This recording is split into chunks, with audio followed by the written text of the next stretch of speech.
The status quo has got to go. They're bound to say yes to a man named Dr. No. A man who makes the establishment panic. Grassroots are growing way too wild, too organic. With no donations from Goldman Sachs, they're still having trouble trying to hold them back. But it's not about a man, am I clear? It's about a man who will carry on an idea. The script you've been given doesn't fit, it's a given. Dr. Paul has been robbed in every state he has been in. It's a sin when the teleprompter readers keep spinning, having the people believing Dr. Paul isn't winning. The smear campaign is wearing off fast. Exponentially, we are tearing off masks. The mass media ain't making it fair. Once we kill the central bank, we can take it from there. Dr. Paul, he's a statesman, so why do they hate him? He was delivering babies back in 1963, and he just helped give birth to the baby of liberty. He's a statesman, so why do they hate him?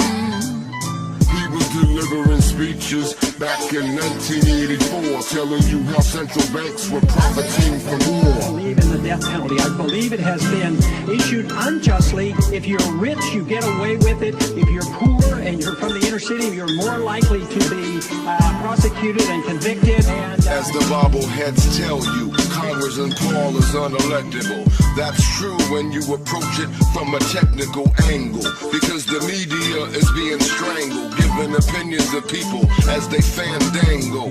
It takes two to tango and play the game. Thus, the people are just as much to blame. The two parties should be fired and flamed, cause they're owned by the same cabal I won't name. Both frauds been proven by all reason. Tamper with the ballot, that's beyond all treason. Campaign season is but a comedy. The winner is the one who used bombs to spread democracy. They promise change and proceed to trounce your hopes. How can your vote count when criminals count the votes? Their funny money make the cluster bombs fall. That will cease if you demand Congressman Ron Paul. we do know Dr. Paul, he's a statesman, so why do they hate him? He was delivering babies back in 1963, and he just helped give birth to the baby of liberty. He's a statesman, so why do they hate him? He was delivering speeches back in 1984, telling you how central banks were profiting from war. Conspiracy nut, kook, lunatic, fringe, wacko. Those labels contain more arsenic than tobacco. Behind the counter of your drugstore, let us examine more judiciously the term drug war that perpetuates the inner city mob. Inside joke, inside job. The same people who ship narcotics now own prisons, and their mission is to fill them up and lock them down. Decriminalize all drugs tomorrow. There'll be less pain, there'll be less sorrow. That's the reason you're seeing the bullets flying in ghettos and little innocent children are dying. You don't know the man from a can of paint. To call Ron Paul a racist is to call me a saint. There's not a candidate that you can trust more. His face should be on Rushmore. Dr. Paul, he's a statesman, so why do they hate him? He was delivering babies back in 1963, and he just helped give birth to the baby of liberty. He's a statesman, so why do they hate him? He was delivering speeches back in 1984, telling you how central banks were profiting from war.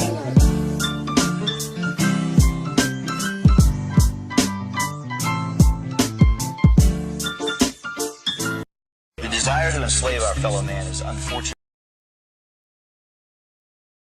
Hello, Scott. How are you doing tonight?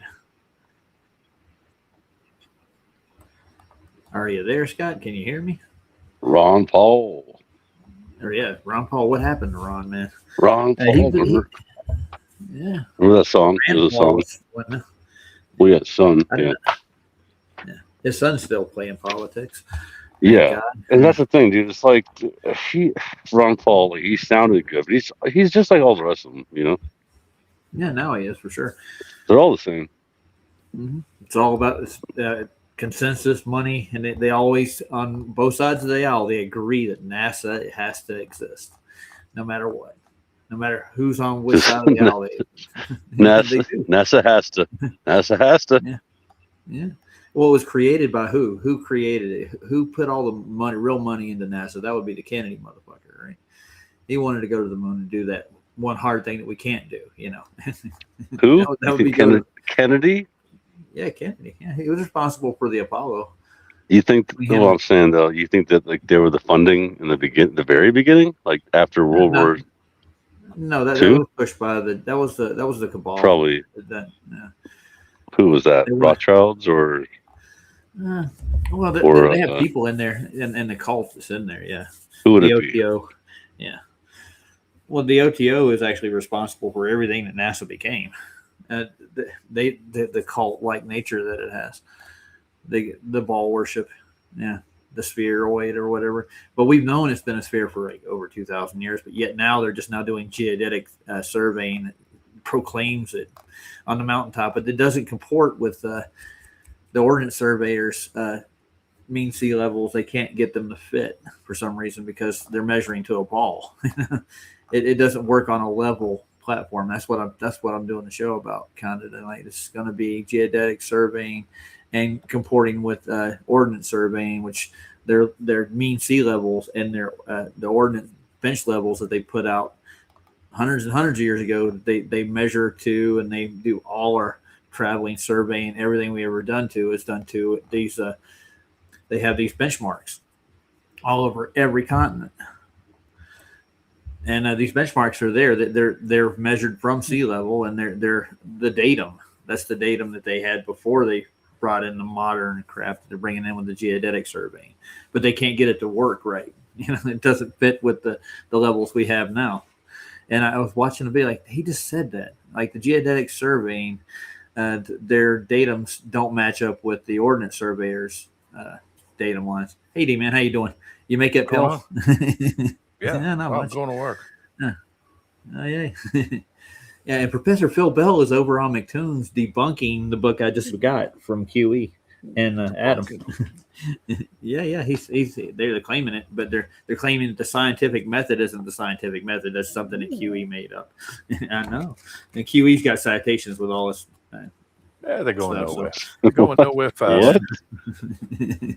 Scientific method isn't what? No, what did you say? Well, it's not scientific enough. No, it's got to be really scientific. Yeah, I mean, they're going to need more science. They're gonna make it more sciencey. I think anything that doesn't completely agree with them is obviously shit, no matter what it is. Doesn't matter if it's science or it doesn't make a difference. Well, you know what their mantra is? Science doesn't prove anything. Well, I mean, neither does anything they say. So you're good to go. Yeah, they'll never get anywhere. Yeah, I mean, just leave them where they are. They'll figure out where they're gonna. If you think you're where what's funny about you're far away. What you just said about how like science doesn't prove anything. Jaron started talking about that like a year before he went to Antarctica. He started saying like, "Well, I know science doesn't prove anything." It's like, so what are we? How are we defining proof? Yeah, well, that's the question. The reason he started doing that right before the Antarctica thing, because Nathan approached him and actually wanted to school him on the scientific method, and Jaron wouldn't have anything to do with it. No, he doesn't want anything to do with anything that's proven to work in the scientific realm. So is a law proof? I'm just asking. Like, laws aren't proofs. Laws are actually things that do occur all the time. So what are we defining proof as? Is my question. I guess that's what we need to know. What is proof? Well, you need evidence, and enough evidences will actually be considered. That's what a law is, though. Well, that's what a law is. Yeah, that's how you determine a law to start with. But I mean, all the laws that are on the book now have been proven to be a law because they always occur. That's what makes a scientific law. Or what I'm saying though is a law is a proof, right? Well, it's just a bunch of proofs. I mean, a bunch of proofs. Yeah, I know. That's what I'm saying. Yeah. So therefore, science can prove things. You can prove things through a method, right? Well, tell them that. I'm just asking. Yeah, I'm just saying. This is weird. I don't understand the logic. You know what I mean? Like, I'm trying to figure out their logic behind it's the saying things like that. do as thou wilt be the whole of the law. It's basically whatever goes. Like it's all right, man. No matter what, all the principles that we've established so far in the scientific realm are worthless. They can be disproven. That's the whole point. They're trying to recreate science, or make their own rules in science. Yeah, so that's what a law is. So yeah, I know. You should disprove it. If you can't, like 10 times, then it becomes a law. That's what happens. Yeah, it's just but here's the thing: is that they could use all that crap all they want. The things that they say they experience, they don't. So, what you could quote laws all day. You don't see that in life of your everyday life. You've never been sideways. You've never been upside down. You've always been vertical. The physicality of things just throws anything that they say out the window at this point. I mean, it's to the point where they can't advance anything any further. No matter what they say, you can pull up all the fantasy shit you want. Well, I mean, this isn't what pseudoscience is. Yeah. So, I mean, any bullshit that they say, or even past probably 4 or 5 or 6 years ago, was mute anyway, because all the things that they say are happening are not observable. You don't see them, you don't experience them, you don't feel them, and you never will. So, yeah. Well, about a quarter way through this so-called book that Professor Bill debunked, there's like a whole series of laws mentioned right here in citations in form. Everything from Dalton's law to Brownian and motion. It's just like this book is chock full of scientific laws. They got citations. That's good. Yeah, that's good to have that. Yeah, it's good to have that in hand. And Nathan didn't really want to add a whole lot of citations to the book when they were doing it. But it's good. It's good though. It's good to have that. Yeah. And they did it. But I mean, it reads like a book of citations, basically. It's not like he wanted to have a readable book for Joe and Betty housemaker, so they could, entertain themselves and learn about flat Earth at the same time. Which I understand the premise to it. And he is putting some citations, as far as I know, into his book, but not as much as QE and Adam did with theirs. So, the book has to be a balance of. That way, it's going to be like reading stereo instructions. Yeah, well, this is kind of what this one reads like. It's kind of like reading stereo instructions. I was kind of thinking, is that how it is though? So it's very it's definitely niche. It's niche then, right?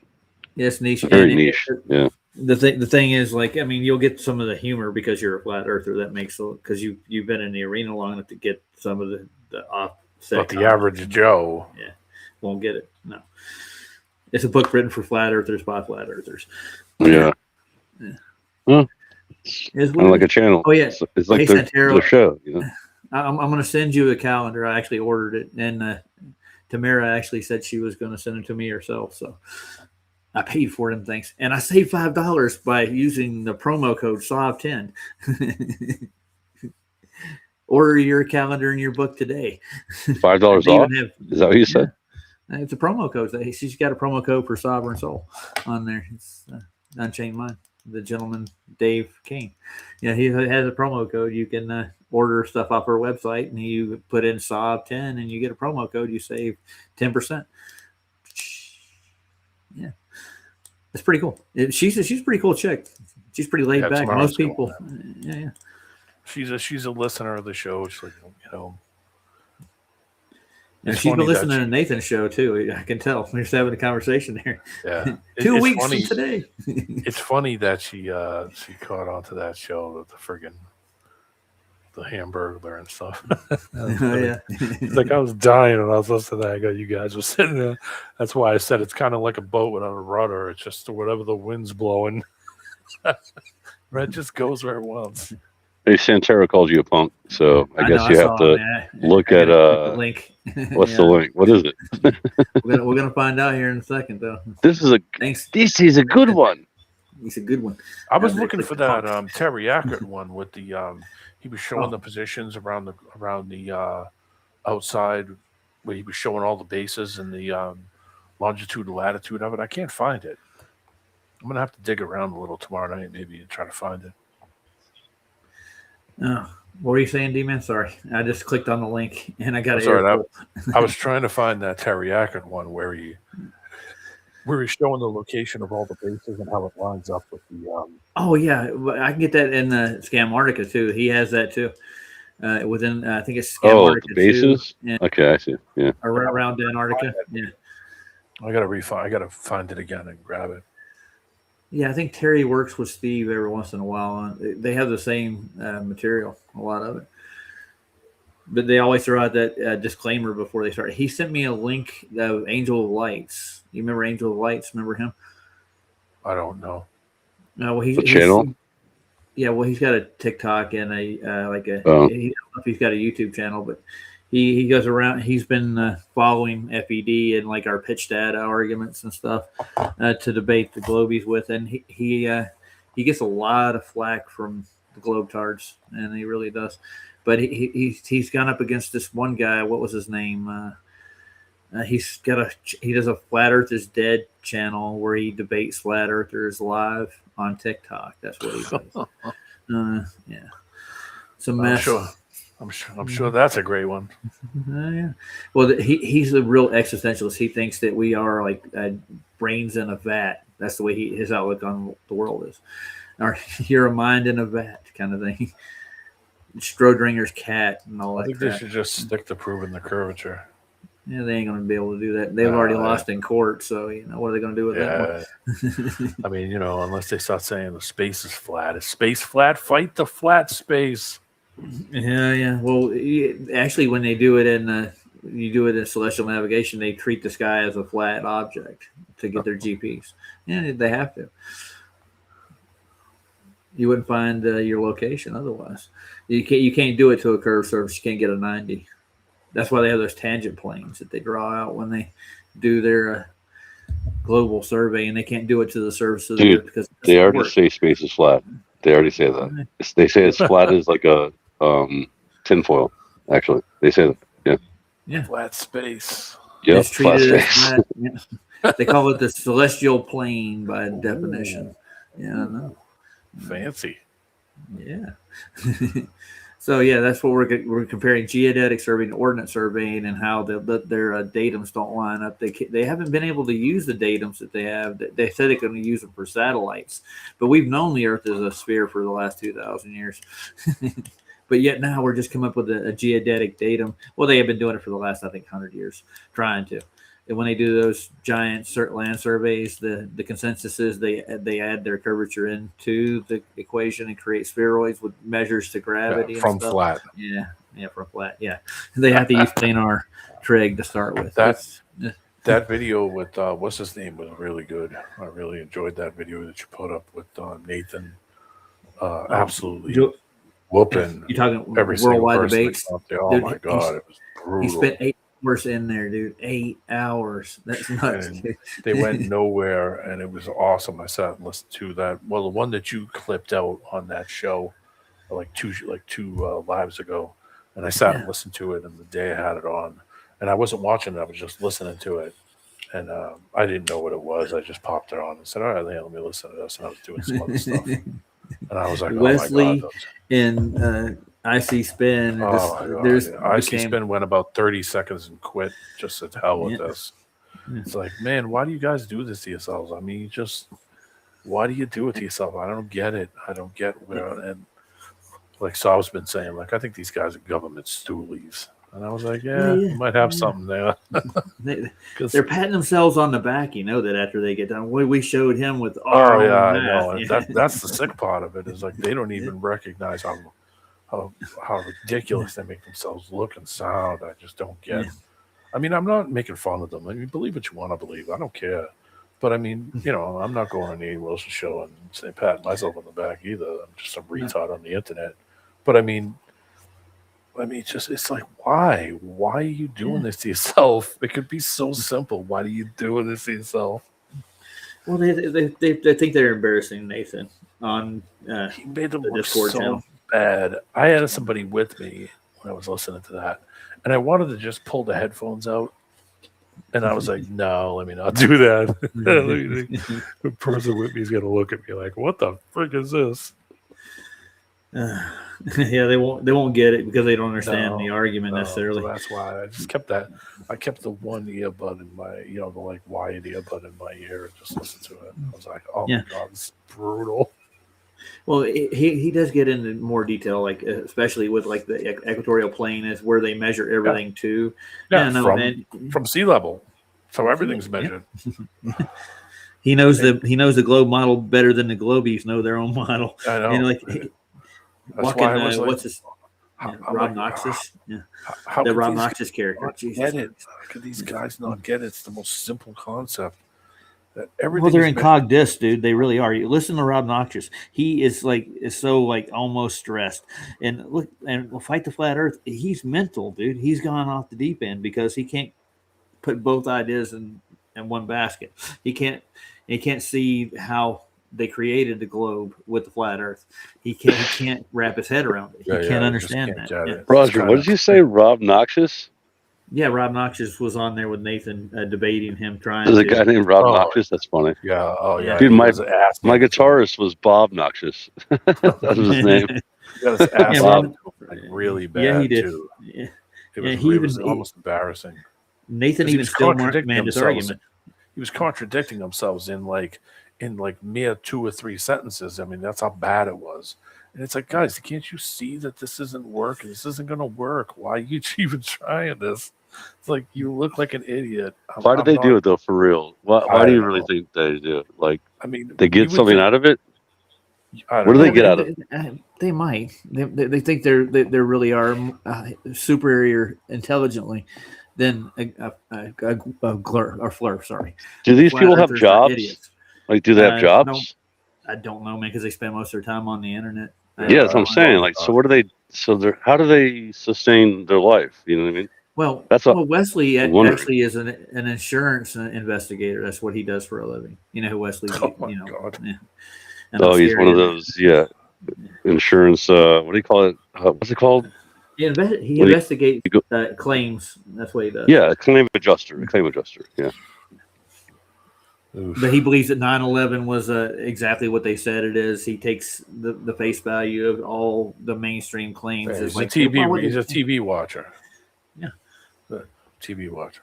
So I he figured watches somebody that would be in a field of engineering like that you'd have to be almost privy to some engineering if you're going to investigate, giant fires and electrical fires and stuff. You would have to, be able to discern. But I don't know if he has any discernment in that realm. So the insurance company hasn't gone out of business yet?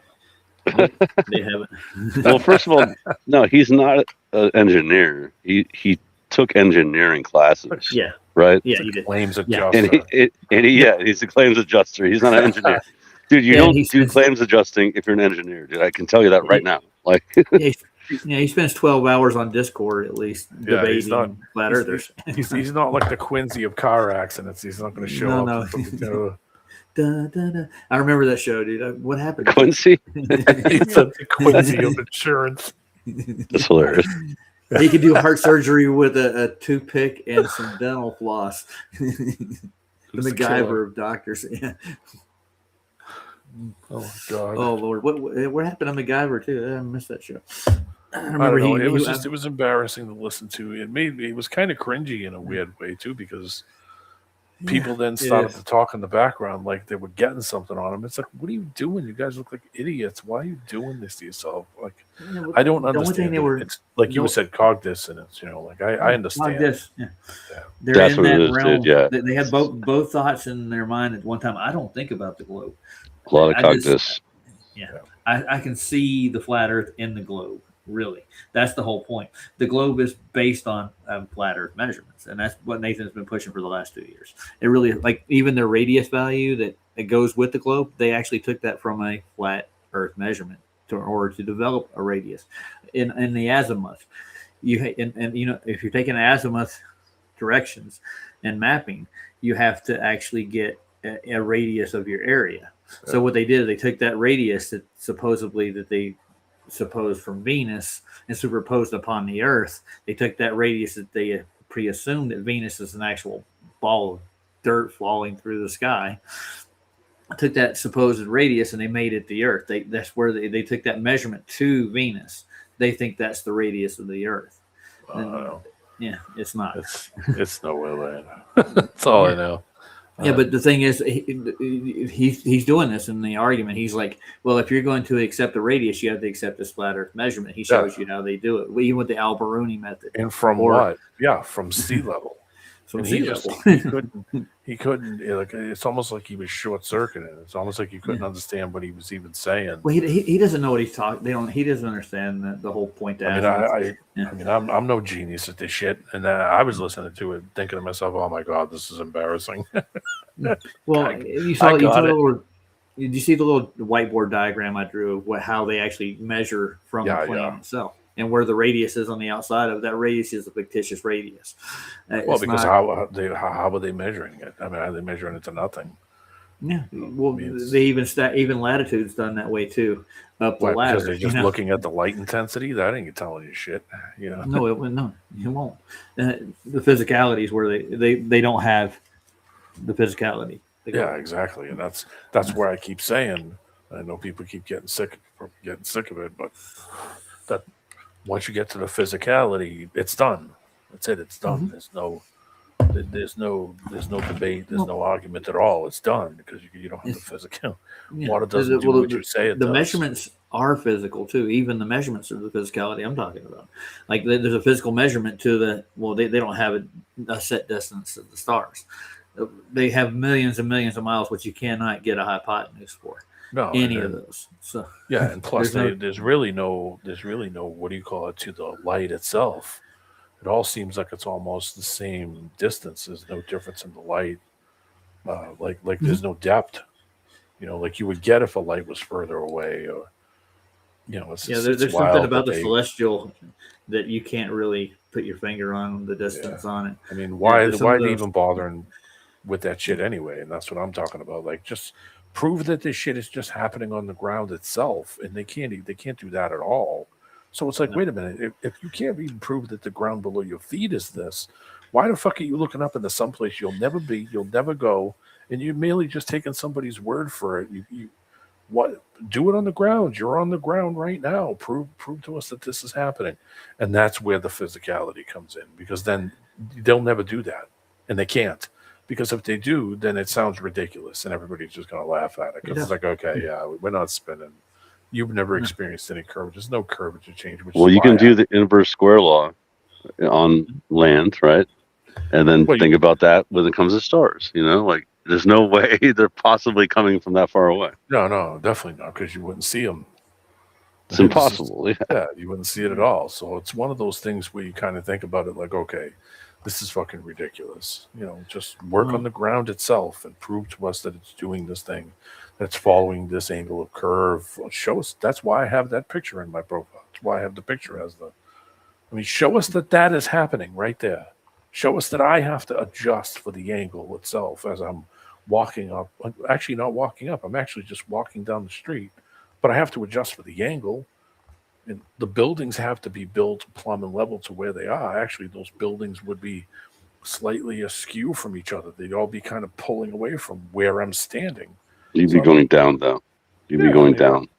Yeah, I mean, think about it when you get to the equator. You'd be standing completely sideways. You'd be completely horizontal. How would that work? Well, the only thing outside the physicality they have is the globe itself, like the actual circumference that they've presupposed. Yeah, but the model's built on it. Yeah, we've already proven that, because you could see way too far.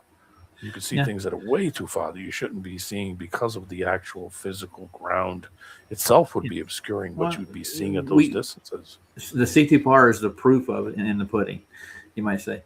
You can actually see further into the distance, but we've actually measured those distances too, to those to those platforms, to everything. Everything a trillion times on here.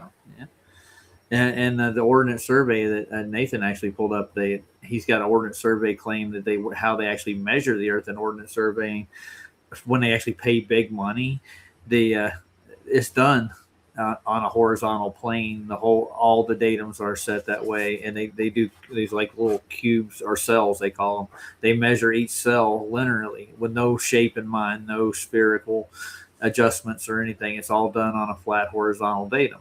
That's when it really counts, when they're building airports, major buildings, any structure of any runways. kind. Yeah, I mean, all of runways. it. I mean, even So it's all big giant everything's warehouses or docks. I mean, think about them having to adjust for a dock, even just putting out a giant, a sea dock or a breaker, a breaker wall. You know what I yeah, mean? but yeah, I do. But they'll swear. I tell you this: the Globies, they'll swear that we account for the curvature whenever they build anything. But you go look at the ordnance survey that they actually did; they don't account for any of it, dude. What are you talking about? Zero. No, Yeah, it's nothing. right as the crow flies. It's like I can walk from here to California. I'm always going to be standing straight up.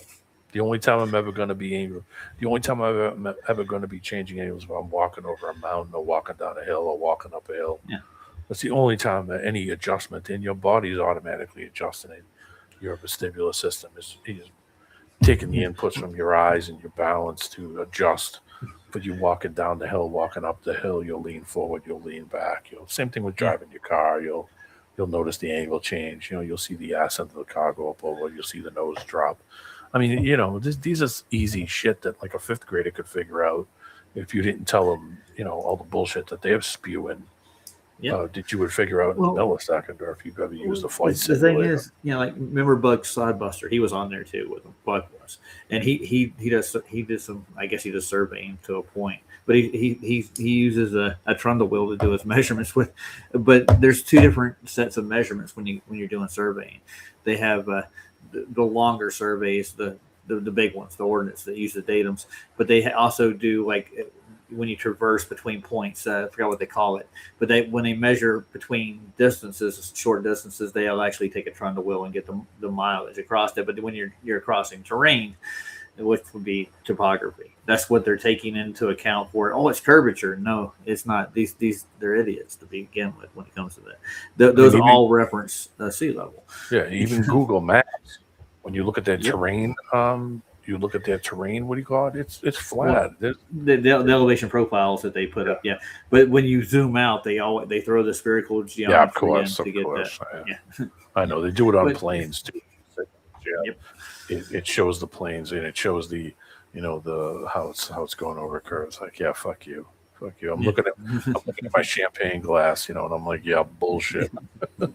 Bullshit. You would notice it. It's just so big of a curve. Oh yeah. I'm sure they'd like to make it bigger so that way they can say, "Oh no, it's not 8 inches per mile squared. It's actually less." Yeah. Well, the reason we don't take the star measurement, the height of it, and we do equal elevation profiles, are when they do celestial navigation, is because it has no practical purpose. You're not trying to get to the star. You're trying to find your GP on the ground. Yeah. You wouldn't be able to get a hypotenuse because we don't know the heights of the stars. Do you know the height of the stars? I can't tell you right offhand. I've never measured it, and I never will. How are you accurately going to measure something that you can't get to, can't physically see? I mean, I don't get it. Like, okay, it's useless anyway. Just stick to the ground. It's easier. So I want to look at their geodetic datums. The U.S. WGS 84. That's the standard geoid, and it's not really a sphere. When they actually take the measurements, they have to take it down to a PlaneR reference point to actually get it on a map to begin with. But it has to be measured that way. It goes to those datums.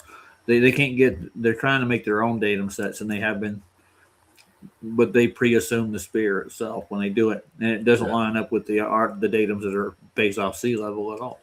I still can't find that video of that news thing where they have the guy from someplace saying that it costs a lot more money to bypass the straits to get ships through there, so they would have to go south. And I was screaming while the video was going, and I'm like, wait a minute, that's a shorter distance. Why would it take longer? It's shorter distance if you were to go south.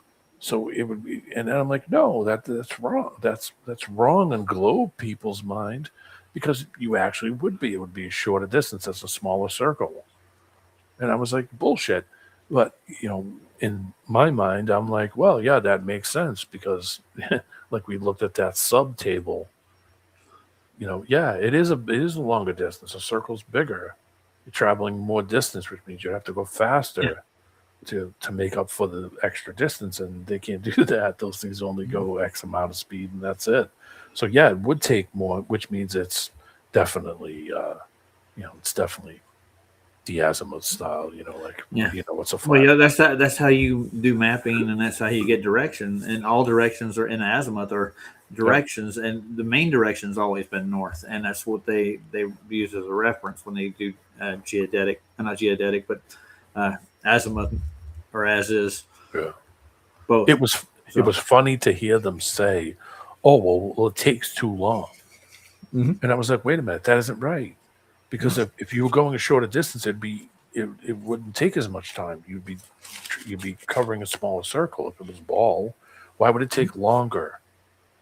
Because why, you're going shorter distance? How does that work? Good question. I mean, think about the racetrack. Okay, if you took if we were both side by side on the racetrack, and say the cars we were going the same speed, traveling on the track, and I'm at the bottom of Indianapolis on the curtain, and you're all the way up at the wall, and we're going the same speed, we're traveling the same distance with the same cars. Who's gonna get to the so many laps first, going the same speed? I will, going the shorter distance, right? So think about it that way. I'm taking a shorter route. I'm at the bottom of the skirt. You're all the way at the top of the wall. It's the same thing when you're taking an apex of a corner. When you take an apex, race cars take an apex. Apex means that they try to minimize the distance through corners. So what do? They cut in the inside, then they go a little wide, then they cut the inside of the next corner. It's called apexing. You're apexing corners. I just thought to myself, that ain't right. Because they've always said that if you're going south, it's going to be a shorter route. It's a smaller pattern. But yet this person from the shipping company said, oh, no, it costs us so much more money because the distance is longer, which means that it's what we know it is and not what they say it is. Otherwise, he wouldn't say that. He would say, it's no big deal. It's actually not that much more because we're only going a little shorter distance and we're heading south. It's a smaller circle, so it's not as bad. And I was like, let me grab this. And I was like, I'll grab it later. I went to go grab it. The video's gone. Tried to find it. Spent 3 days trying to find that video so I could pull it up on Sobs. And I was like, son of a bitch, now I can't find it. Like saying the guy literally saying how much more it would cost if they had to go to the south and cover the the horn, the very go around the bottom of Russia, the bottom. What do you call it? And I have to go around. I was like, what are you talking about? Shorter distance. The fuck are you talking about? So, just in case you didn't believe me, here it is. Professor Bill Bennett takes turn fourth. But you can see it. They are. I think they're off now. But I watched some of it, and it's just him trying to explain it. We don't understand the scientific method. Yeah, whatever. I don't have to understand it. You know what I do? I wake up every day and travel over this land, over this ground every day. Yeah. Well, Traveled even it with the scientific cars. method, I've is ridden validatable. trains. I've been on trains. I've flown in planes. It's all the same. Haven't ever experienced the thing those people are talking about. Not fucking once. Not once ever in my entire life. And I've traveled a damn lot. Probably a lot more than these guys have. A lot more. And I've never experienced one thing that they say. Not one. Nope. Well, Phil is basically a falsehood himself. He's not really a professor. Neither have they. Neither have they. They haven't. Which is even more scary because they're coming on saying that you're wrong, but they've never experienced any of the shit that they say. Well, anyways, I will show everybody that they actually did have a debunking of Welcome to Flat Earth. I was wondering how they did it. I didn't want to sit there and watch all those. I don't have the mind-numbing capability. Yeah, you don't want to get eye AIDS. Nope. I don't. It's going to drop you. I was looking through watching that video. Looking through geodetics, and I found a video today, and the guy that's doing the introduction to it actually was saying that none of the datums actually match up. And I'm looking for the same video because I was going to trim that out. They actually say that their mapping, the geodetic mapping, doesn't match with any of the data we have from sea level. Well, it doesn't work. It's not the shape that they're trying to make it into. Yep, so they're bending this shit. Yeah, water benders. Yeah, they're fucking with it. But in reality, go get a real boat and go on the ocean and tell me what the fuck happens. Yeah, you're always going to be level. You're always going to. Well, It's they're- always going to be over a flat level. Over a flat level ocean is going to be different than that. Yeah. Well, they make these claims in here. I'll show it to you. That with precision accuracy, geodetic surveying works, but yet, and when they actually take you through the process, like, well, it doesn't match the datums we already have. Like, okay, that just tells a lot. And when they actually do the surveying that counts, they don't use the geodetic datum. Like right here, precision accuracy, geodetic surveying, global mapper, geodetic accuracy. And when you get into the video itself, you look through it, you don't find the data doesn't match up with what we have now, and even in mapping. So it's just basically they're putting a mask on the truth. Really, to be honest. Yeah, Yeah. I mean, like I said, it wouldn't even have to go this far. They could simply just do absolutely simple shit to say, okay, we're gonna get to the ground and we're gonna show this actually really happening. Yeah. And they absolutely won't do it because there's no chance in hell that any of the shit they're going to find is going to be true at all. It's going to be simple explanations. When you look at here, the deep dive into geodetic mapping, they don't have geodetic mapping. They have topographical mapping. Yeah. Look right here. See this? Yeah. Like, okay. Yeah. Earth terrain. Yeah. And then they have like geodetic marker locations, but they're based on the topographical maps because they can't take it down to sea level because it doesn't work. Sea level has to curve in their world. Yeah. Yeah. And we showed it doesn't curve. That's what the black swans are for, to show that the water level doesn't curve. That's what black swans it are. doesn't. That's why I love that Nathan thing, because it comes down to that. That is number one to where everything comes from the ground. Everything is coming from that sea level. Everything. It's measured flat everywhere. We're born to tits off these people, I bet. I mean, everything comes from that. It's like, why you would, and it literally got it to the point where he had to say, yeah, okay, it does. And he just totally threw out everything. He just sat there for a fucking hour trying to argue with him about. Yeah. It's like, what the fuck are you guys doing? What is your whole point of this? Like, they don't, I don't think they see or hear or listen to themselves at all. At all. Not even a little. So, I mean, they could just come out with this shit and pull this bullshit out of their hat every day of the week. I don't think they hear themselves. It doesn't matter how fucking stupid it sounds. And I mean, I'm not giving them shit over it. Believe what you fucking want. I don't care. But I mean, just stick to simple shit. Why the fuck are you trying to pull some shit with this guy? Like, Nate's fucking smart as hell, man. He makes you guys look bad. Yeah. Well, look here, the anomalies, like in this little map section here, this is not caused by gravity. The reds are the extreme parts where they're measuring and stuff. That's magnetics, dude. It's a magnetic anomaly. So basically, what are they conflating gravity with magnetism? Like, I think they really do that. And even in their, like, Bob the Science Guys, when he started introducing people to the laws of gravity, he used magnetism as his premise to set it up. But, yeah. Depends on what's on the fucking ground too. Yeah. You're gonna get different materials are gonna react differently. I mean, you could just go down to whatever the fucking makeup of the ground is, what's underneath there. I mean, and I'm looking at these data points, they're spread out over a flat Earth. I mean, I'm pretty sure this is how they take the measurements to start with. All these measurements that they're taking to get this geoid are done with PlaneR to begin with. They have to be converted into the 8 mile or the 1.2 miles, whatever the hell it is, the globe calculator. It's 1.8. It's almost the same as measuring to the rate of fall, isn't it? You think about it, like the observable height in feet is 1 point. How many miles or 2.8 miles? No, it's not the same. The curvature calculator. I remember the exact square. 8 inches per square mile. Yeah, but every the 6 foot observer, how many miles would you lose sight of the horizon? Would have to be at 1.2 miles. That's when it first starts the parabolic curve.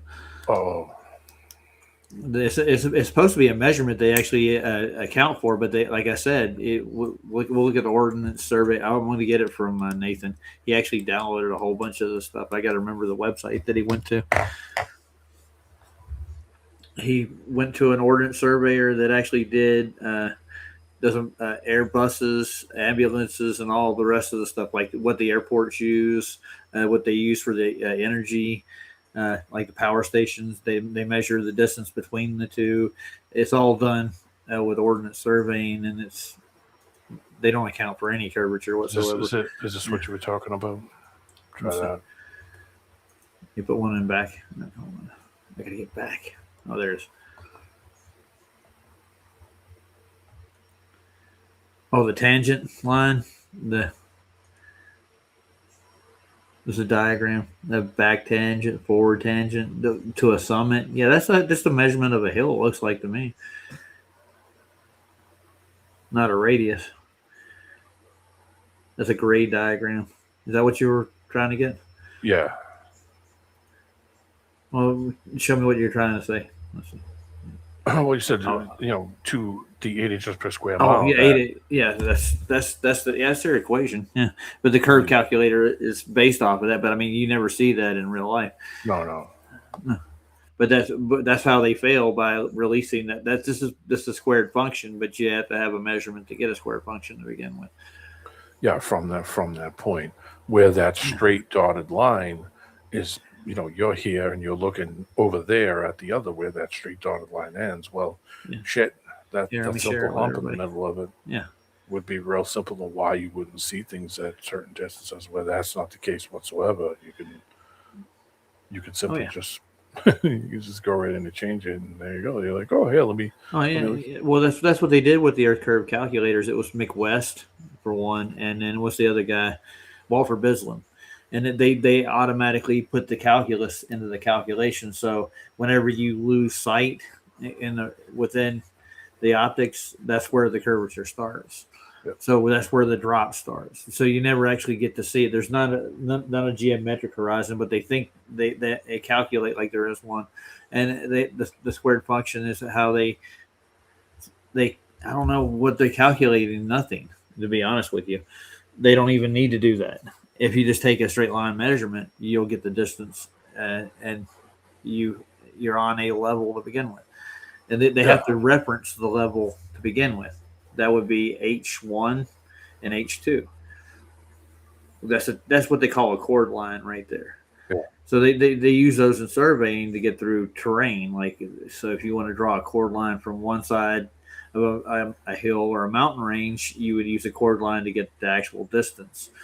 But they all reference the level, the L at the bottom. Yeah, L1 always. and L2. Yeah. That's why I brought that up. Mm-hmm. I mean, it all starts at that level, and of course, what's the most level thing here? The water. It's the water. That's why everything is off of that. When you take any measurement of anything off of the surface, it doesn't matter. You're using sea level the whole time. It was the whole thing that just made that. Like, I listened to that whole thing. The datum line, the master datum line, is actually a mean of all the seas around the world. That's how they get the height above that for any mountains or any ranges. Yeah, and it doesn't matter where it is. Yeah, it doesn't matter where it is. You could go anywhere and measure something as right off that sea level. It's always a level. It's the most thing here. It is more sea than there is land. So, I mean, it wowed me that they just still sat there for all that time to freaking stir up all that shit. Well, they have a whole industry that's built, like even the space industry and everything. They even say the isobar levels in the air, that's the measurement, the barometric measurements above actually curved too. I've had Globies like draw diagrams for me. Look up there, dude. I'm like, all right, dude, can you show me this in reality? Yeah, you can't. That's why I say there's no point of even going there. I mean, what they can't even stick to just a simple ground, which is something that they could easily measure and easily do. And below their feet, they have contact with it every day. They have full access to everything, and they can't even do that. Why the fuck are they going to look up in the sky? What the fuck is that going to show? What the fuck is that going to do? Prove it on the ground first. Not even the sky. What you're looking in the sky is that they don't even take anything into account for the sky. They have a whole other math for that too. They have a thing called celestial refraction that the astronomers take into account. None of the stars or anything, the celestial objects, are actually in their actual location when you look at them. even through a telescope. They give you a cosine formula for it, and none of the actual locations of the. But I mean, when they go out to sea, and you're out there in a boat, and you need to find your GP, and you're in the middle of the daytime, what's the reference you're going to use to find your location? The sun. You'll do Yeah, an angle, naturally. yeah, and then Yeah, you do the same thing with the moon at night. Yeah, naturally, because it's got a pattern. So Mhm. it's easy to figure out. Okay, I know. I mean, same thing to do with a simple compass. I mean, yeah, okay, you got a magnetic north. The magnetic center is magnetic. Okay, great. If I drive by it from this side to that side, all right, well, I know right there. Okay, yeah, just keep going. I went from Canada to Alabama with nothing but a compass and a friggin' old book that I ripped out of underneath the seat of a car. And I mean, no GPS, no fucking nothing, just approximation maps and friggin' a shitty broken compass that was in a cup holder of an old car. I have an industrial compass here they use for surveying and stuff. I want to take that with me if I get to Antarctica. It was a mileage approximation map. So basically, it would tell you from here to here and give you certain points and tell you, okay, you're going to take a left here and go 3 miles. And it would never be all right on the money. It would always be off. But it was basically... terrain changes over time, though, doesn't exactly. it? Yeah. So, it was approximation maps. So basically just approximated distances. And you knew that, okay, you could miss it. You could drive by it, not realize, oh, shit, you have to be looking at your odometer. You have to be looking at the tripometer. And you have to reset it every time you do. I'm doing it from from the border of New York and Canada to fucking Alabama. Oh, yeah. Jeff just said something funny, too, and is a FTM, trans exposing himself. Yeah, he got real. He's still obsessed with Nathan's metaphorical. You remember that. I don't want to get into it. Yeah. But he's still going on about it, like he's obsessed with the fact that Nathan made that metaphor. He's pointing out how McToon's probably just in the closet. That's really all it is. He's really worried about his sexuality. He kept calling him simps the whole time and used simps. I was listening with one earbud in my ear the whole time, and I was like, oh my God, this is the second time these guys. The other one, they sent everybody and their grandmother over there, and they all walked away with it. I was like, holy Christ, this is even worse than the last one. I'll play out another clip. I'll go dig it up, but it's West is East. You know who that is? That's Elderbear. Yeah. He got in there with Nathan, and he's like, yeah, boy. Calling Nathan a little boy, basically. Shut up, little boy, shut up. It's like he went right through that, huh? Well, because they don't have anything else. That's why I'm saying this is ridiculous. It's ridiculous at this point. 10 fucking plus years I've been listening to this shit, and they've gone nowhere in 10 fucking years of this. Nowhere. Do you think all the shit that they read and all the stuff that they supposedly know and all the crap that they're fed by all these goofy websites that they use for reference, that they would be out there saying, you know what, let's test this shit for ourselves. Let's see if these guys are actually fucking right. And not one of them's done it. Not one. And they're never going to. And that's the key thing for me, is why I just blow it all off. Because it's like, when it comes to the physicality, you're done. That's it. Done. That's it. I don't need to look at the sky. Don't need to look at the fucking stars. I don't need shit about what that doesn't mean shit. You can't even prove it on the ground, and you're on it every day of the week, 7 days a week, all your life. Well, they try to. If you watch Main Surveyor, he'll go out and he'll wait and try to find a reciprocating zenith angle. So basically, they're taking a direct angle to the presupposed center of the Earth and getting an angle like that. That's what they're going for. They're going for that. That's not a zenith. They call them reciprocating zeniths. The zenith's above your head. Yeah, they're not going to get what they're trying to. Yeah, they're not going to get what they're trying to find. It's not going to happen. Well, he only does something else. Yeah. Well, the couple of videos I watched by Main Surveyor, he looks at an angle. He's on a hillside. He's using slopes to get his reciprocating zenith angles when he's using his his auto level or whatever he's using that day.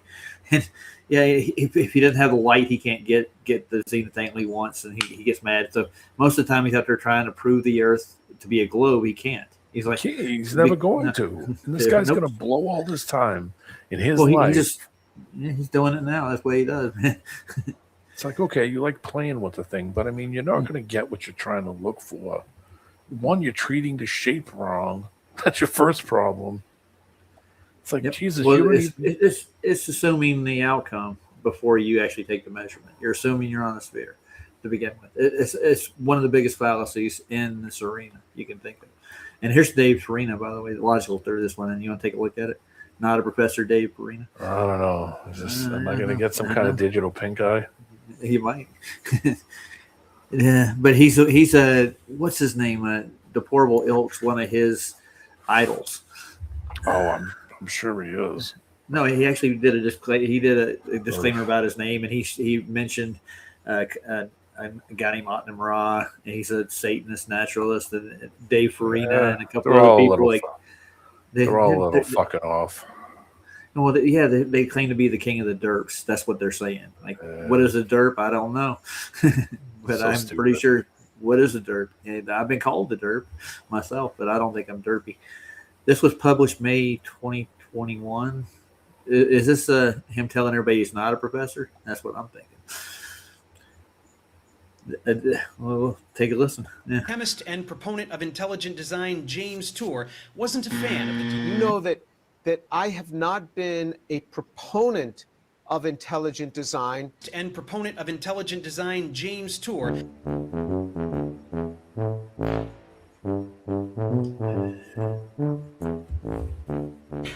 I just thought it'd be fun to have like a little persona. You know, Professor Dave. It's just a little name.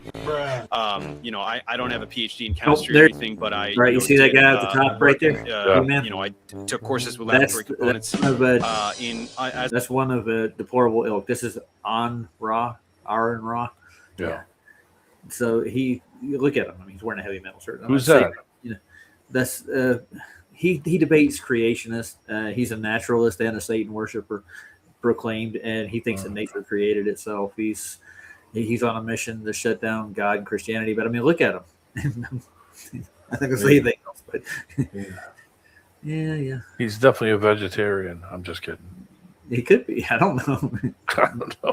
I don't think I'm the guy. I don't know. Yeah. So look at the title of the forum. Matter of facts, science. Okay, so what part of science do you think? The only thing that I think Dave Farina knows, he understands the compounds that go into chemistry because he took chemistry. Sure. And he didn't even become a professor in it. I think he failed his classes. So these are the people that they look up to. The trolls here. These are their gods of the arena. And actually, Keith and Flatsoid debated this guy live on one of our I've seen Dave probably a couple of times. I don't think I've ever watched more than like two minutes of it. I mean, I've heard other people use references, and I've kind of watched some stuff here and there. Like I watched some stuff here and there, but I mean, it's been years since so I have no clue who's around because I don't go to any of these guys' channels, so I don't have a. Yeah. I mean, I spent a week hanging out in Sean Hawkins' room for a freaking week, and that was painful enough. Yeah. Mm-hmm. Still getting shock treatments. Well, Nathan's he's trying to debate Nathan now. Sean is. He I think he gave up on me. Sean really? emailed me trying to get me to debate him. He wants me to go over to What's Should send him a card. Yeah, sure. But the R Raw guy, actually, I'm talking about. Keith went over live on his stream, and that's a very cool heavy metal shirt, though. I gotta admit, it is. Yeah, it is. But the point is that he's a complete. He doesn't like Christianity at all. He's anti-Christ. Yeah. That's why he's in the arena to get rid of us. So, and this is the guy that like the trolls look up to. This is what Deplorable Ilk actually did, like a little short saying these are his idols. So, wow. Yeah. He's their ilk, and this is the ilk of Deplorable Ilk. They're the Deplorable Ilk. Yeah, they're selling it. Yeah. I don't know. I don't It was. know. I don't know any of these guys. I just know there's some jerks on the internet. I don't know these guys on the screen, so I'm not going to say nothing. But Yeah. Well, the thing is, like Keith went in and put the ontological primitives to Ara, uh, and it's like, well, he got mad at him, like because he claims there's a has to be a designer, a maker, intelligent design. That's what this whole thing's about. well, it's just Uh, what's he common. say that what it's created by It's just- Satan? No. no, just nature is always been. It's, Oh, okay. So it's just what it is. Okay, so it's just some random act of whatever. This thing is just no thought at all. But I mean, listen. How was the combustion engine created? Did it just happen? You know, No, it didn't. No, that's so, one of I the mean, points in the ontological primitives. Like, did it just happen? Yeah, no. it just didn't happen. So I mean, and plus it's way too complicated and connected on how it all interacts with itself. That it's just. I mean, listen, I'm not. You know me. I've talked to PJ and all them guys a ton of times. You guys know I'm not much of a religion guy. You know what I mean? I don't, not super into it. But even I look at this and say, no way, this is just some random shit. It's just no way. It's far too complicated. I mean, I don't even know the full workings of how everything works, and neither do these guys or anybody else. That's how random it is that you can't even figure it out. You know what I mean? Like, it's to the point where it's like, okay, this isn't just some random horse shit. That was, I didn't just go out in the desert and go, wow, flathead V8. It just didn't create itself out of the ground. No. But I mean, nature does have its own. It's wild. Let's put it It's that the way. interaction between everything, how everything is. It's far too complicated. Well, everything organic has complicated systems that actually work. That's the side of engineering itself. And I'm not even a super religious guy. I mean, I'm not even talking religion. I'm not a super faith guy. You know what I mean? I still have my problems with it. But even I look at this and say, no way. This is just an explosion. Fucking, it's like bullshit. Say something again. You faded off there for a second. I was saying that, like, there's no way that this is just some random horseshit. No, it definitely isn't. And what and how I look at it, take an orchid for instance, right? Look at the intricate reproductive systems that are in like an orchid. That design had to be put together by somebody because it actually is fluid. It works. It didn't evolve from nothing. It actually has a purpose. Each thing in orchids reproductive system actually has a physical purpose to it. It's life. And there's a supernatural thing that instead of like nobody knows what the mechanism that caused life to begin. Nobody can. Oh, this, that, and the other. You can't find one thing within nature that. Oh, that's where it all came from. You can't find that one point. Yeah. That's what they. Yeah, I mean the chicken or the egg, but where did the chicken come from? You know what I mean? Like, it's that kind of thinking that gets to the point where there's no start point where you can say, oh, okay, that's how it's like, it's like, man, this is not some random horseshit. It's far too complicated and connected together to work perfectly to be some random shit. Like even me, the kind of semi, not really faithy guy, and even I can look back at awe, Yeah. Well, the mechanism that I think controls the natural world, what God put here, and what his first part of the creation was more than likely water. It determines where everything settles its level, where everything moves, and everything in the earth moves. It moves fluidly like water. Everything has a water-like, including gases. They all revert back to their original state. Yeah, And you water, never I think, escape is water. You never escape water. So, I mean, it's a keystone principle that people just brush by. They take for granted. Yeah. But the older I get, the more I get to see things, and I think that was God's intention for your life. The older you do get, the more you do get to see in His well, I mean, you creation. get wiser as you get older. You see things and you think about things differently. When you're younger, you don't think about these things when you're younger. So, I mean, naturally, you've got these younger people, especially like the monkey and all these other guys. They're all fucking kids. They don't have any life experience of shit. And I mean, look at the difference in the generations that have even growing up, and the thinking and the mental awareness of what's around you to think of it on that big of a scale. These kids don't have that kind of mind. I mean, they're so shallow-minded when it comes to stuff that, like I said, talk to somebody somebody come and talk to you when you were 18, talk to you when you're 48. Do you think you're gonna? Yeah, of course you're gonna have a different mindset. Of course you're gonna be, just your experience alone in life and your things you see and your experiences you have, good and bad, change who you are. And those changes are so small that you don't even notice it. You don't even notice it. You're not going to until you're old to the point where you wise up about things. Well, Everything notice any civilization that's made it, as long as our civilizations have made it, they all base their principles on the principle of water too. I mean, like everything was done that way to begin with. Yeah, I mean, it was the water of life. Mm-hmm. It's referenced in every so-called holy book, and all our civilization, all engineering, everything we've ever done, it's all based out of that principle. You ever see the guy that takes the jar and he just goes to the beach and scoops out some like sand off the beach and fills it with like beach water and just puts the jar away for like 10 months? No, shit's alive in that crap. You know what I mean? Like, so I mean, when you think about it, yeah, it's the water of life. Yeah, you know what I mean? We're water. Yeah, we're what they say we're like 70%. Like 70%. Yeah. I don't know if I can take their measurements or whatnot, or I don't know. If you can actually grind yourself down and wring yourself out. We're born in fluid. Yeah. Hey, most people that are born with water bursts actually are born healthier too, in that fact. Yeah, but exactly. So I mean, when you think about it, everything around us from our beginning to end is a fluid or some kind of water. Dehydrate. Don't drink water at all. You'll find out real quick. Yeah, true. That water. Sean Hawkins speak like a decent person. When you talk to him. I'm sorry, I didn't mean to interrupt you. It's okay. He can. I talked to Sean. He's a funny guy. I don't gel with him, but I mean, it was. Yeah, if you contradict him, man, it becomes a quick cussing match real fast. Yeah, I know. But there was some funny points. He has kind of got a humor to him. I kind of like him in a weird way, not in a gay way. Don't get me wrong, but I mean, like he's a funny guy sometimes. He just gets. I think he just takes his shit super serious, and he gets all.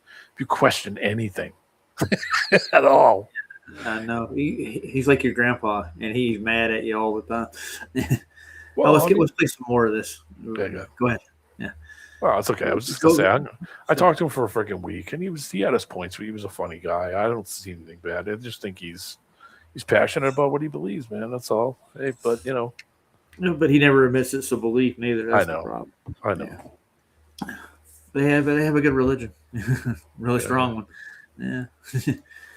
It's based in what we're looking at. It's an undergrad, and then I did most of a master's in synthetic organic chemistry. But I didn't really last long. I dropped out in my second semester. I wanted to move up to San Francisco and play music. And then I moved down to Los Angeles, again, for music opportunities. But I eventually got this teaching job for organic chemistry at this little trade university. It was a pretty lucky break because with a bachelor's degree, I was only supposed to teach the laboratory portion. But on the first day, the lecture instructor had this freak out. He just took off, and so my boss came up to me and he said, look, you got to go teach the lecture. There's nobody here. They offered me the job permanently, but contingent on me getting a master's at the same time. So I went over to Cal State Northridge to give a second shot at a master's degree in chemistry, and found that I really, really hate it. I really didn't like it at all. Do not enjoy doing chemistry. But through a bunch of bureaucracy, quite frankly, I lost that job, so I had to withdraw yet again from the master's program. A lot of you ask very incredulously, are you a real professor? I sit literally in this room like 60 to 70 hours a week, and I chose the name really without much thought. 60 to 70 hours a week. To be honest. Holy shit. He sits in one room. Persona, he's a hermit, dude. He is. They offered me the job through a bunch Professor of, Hermit. Yeah, that's him. What do you think about Farina, though? I mean, you watched him with Lord Jamal when he did debunking him. Yeah, I The think I debate saw with him. that. That was bad, dude. We wanted to. So We were watching it. We wanted to be there to help him out and answer His these music's questions. horrible, by the way. It's really blame bad. it on Logical. He put this together. It's really bad. His music is horrendous. It's really bad. And Terry did a better series on Professor Dave. You ever watch this? Professor Dave, not a Professor Dave. No, Dumb Dave. That's the name of it. Dumb Dave. He did like 10 different shows on Professor Dave, tracing his whole history and exposing him for the fraud that he is. So, Yeah, well, it is what it is.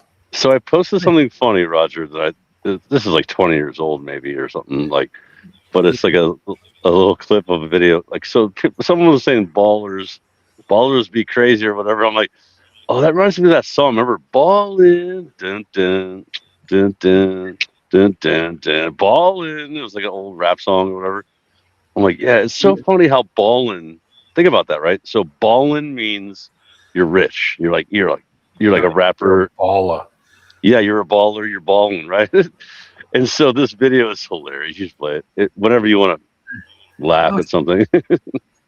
what is Rosenberg's radio?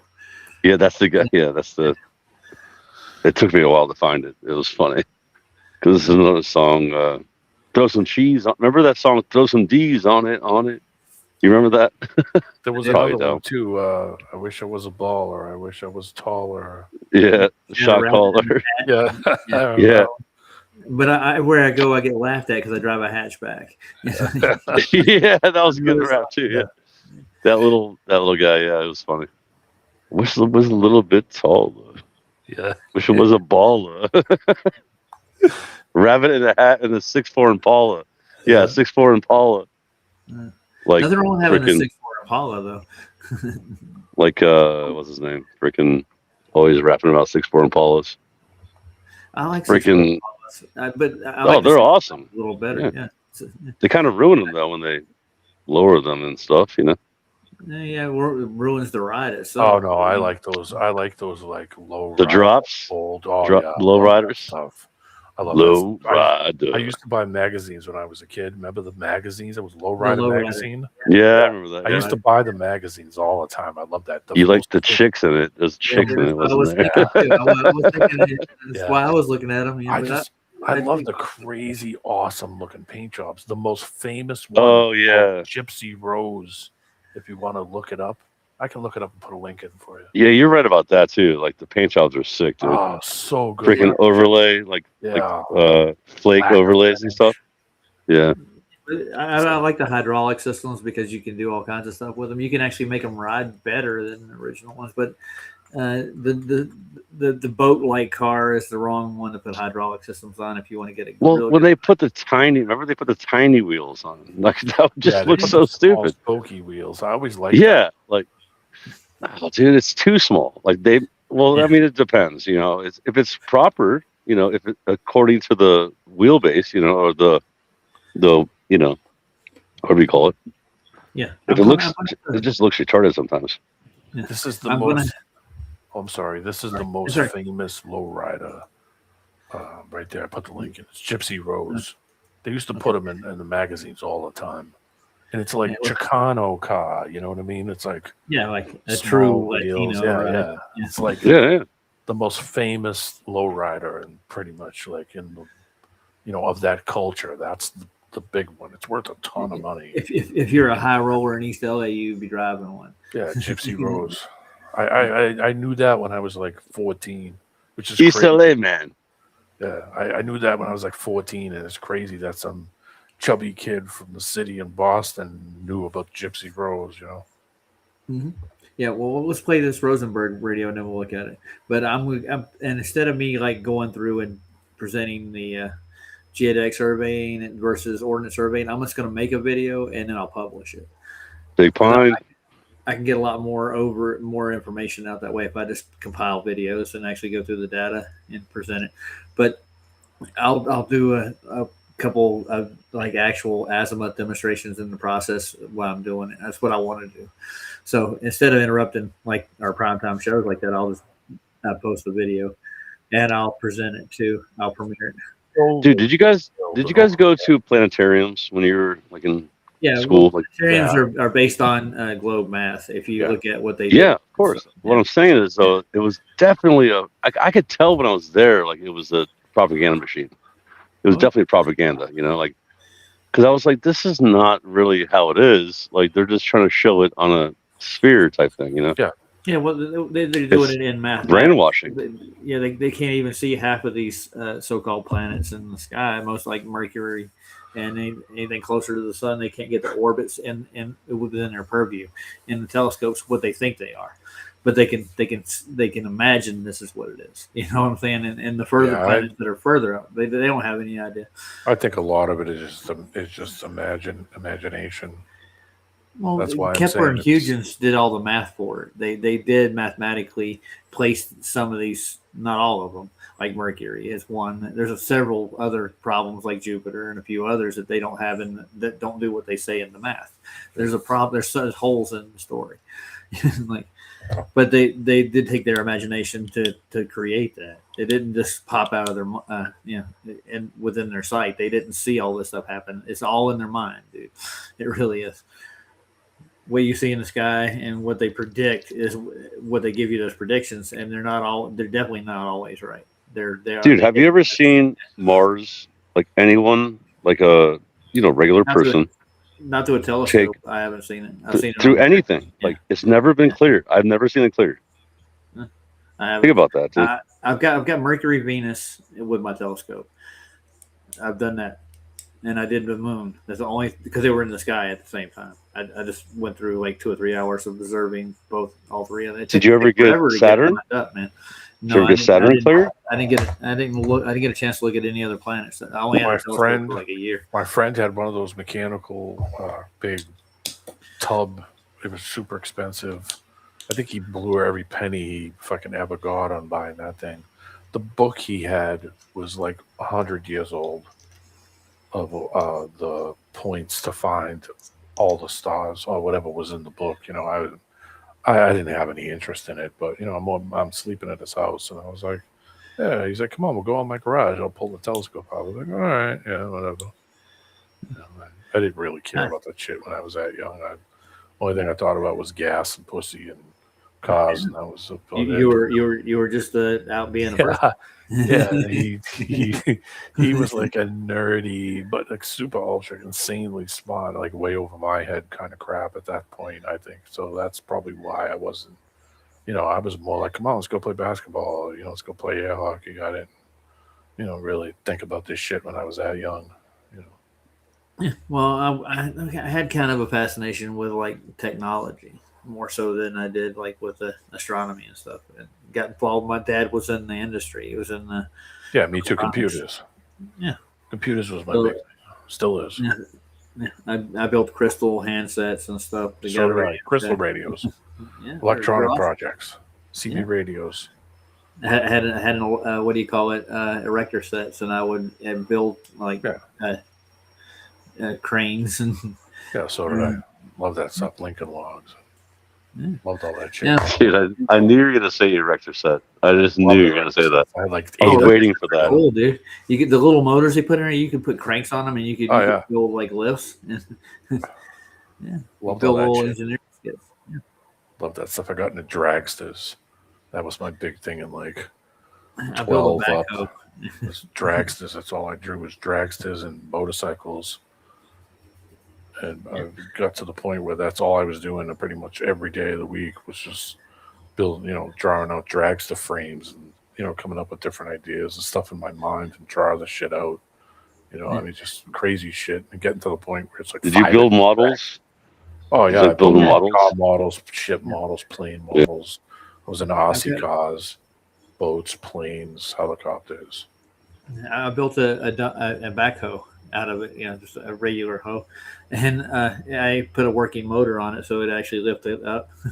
My dad helped me. He encouraged me along with. And my brother one day, this is a kind of a unique story.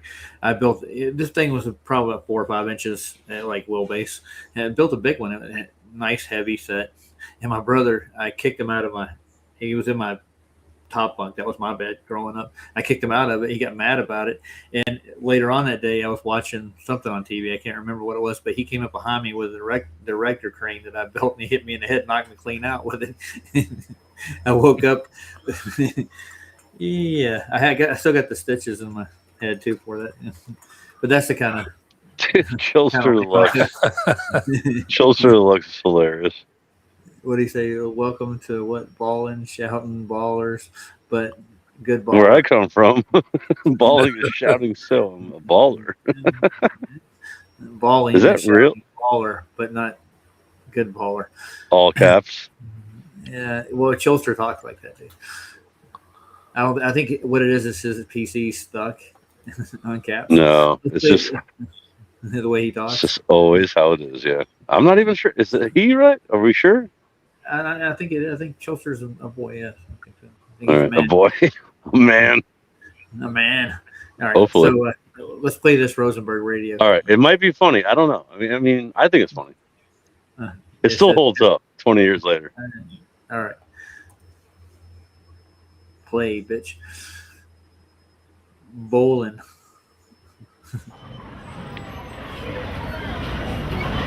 Don't hate when I work. Yo, So it's a parody on a song. I text you again. If you know the song. Let you know we had to jump off at the tether, and you was on that homo shit again. All right. First of all, I wasn't on that homo. Homo isn't even the proper nomenclature. I wasn't on any gay shit because I'm home with my girlfriend. In fact, if you want to know what's gay is you and your friends going to a hotel to have sex. Me and my boys beating up a shorty, definitely. Me having sex with dudes, negative. They're having problems. Why don't you make a shot? It's just so funny and silly. I mean, this is actually funny. After I'm done whipping your ass in this, I'm done whipping your ass. Jambo Safari. Let's go.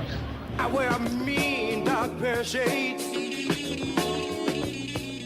and you can't see my eyes unless my head is bent. You dig? Okay, do you recognize this?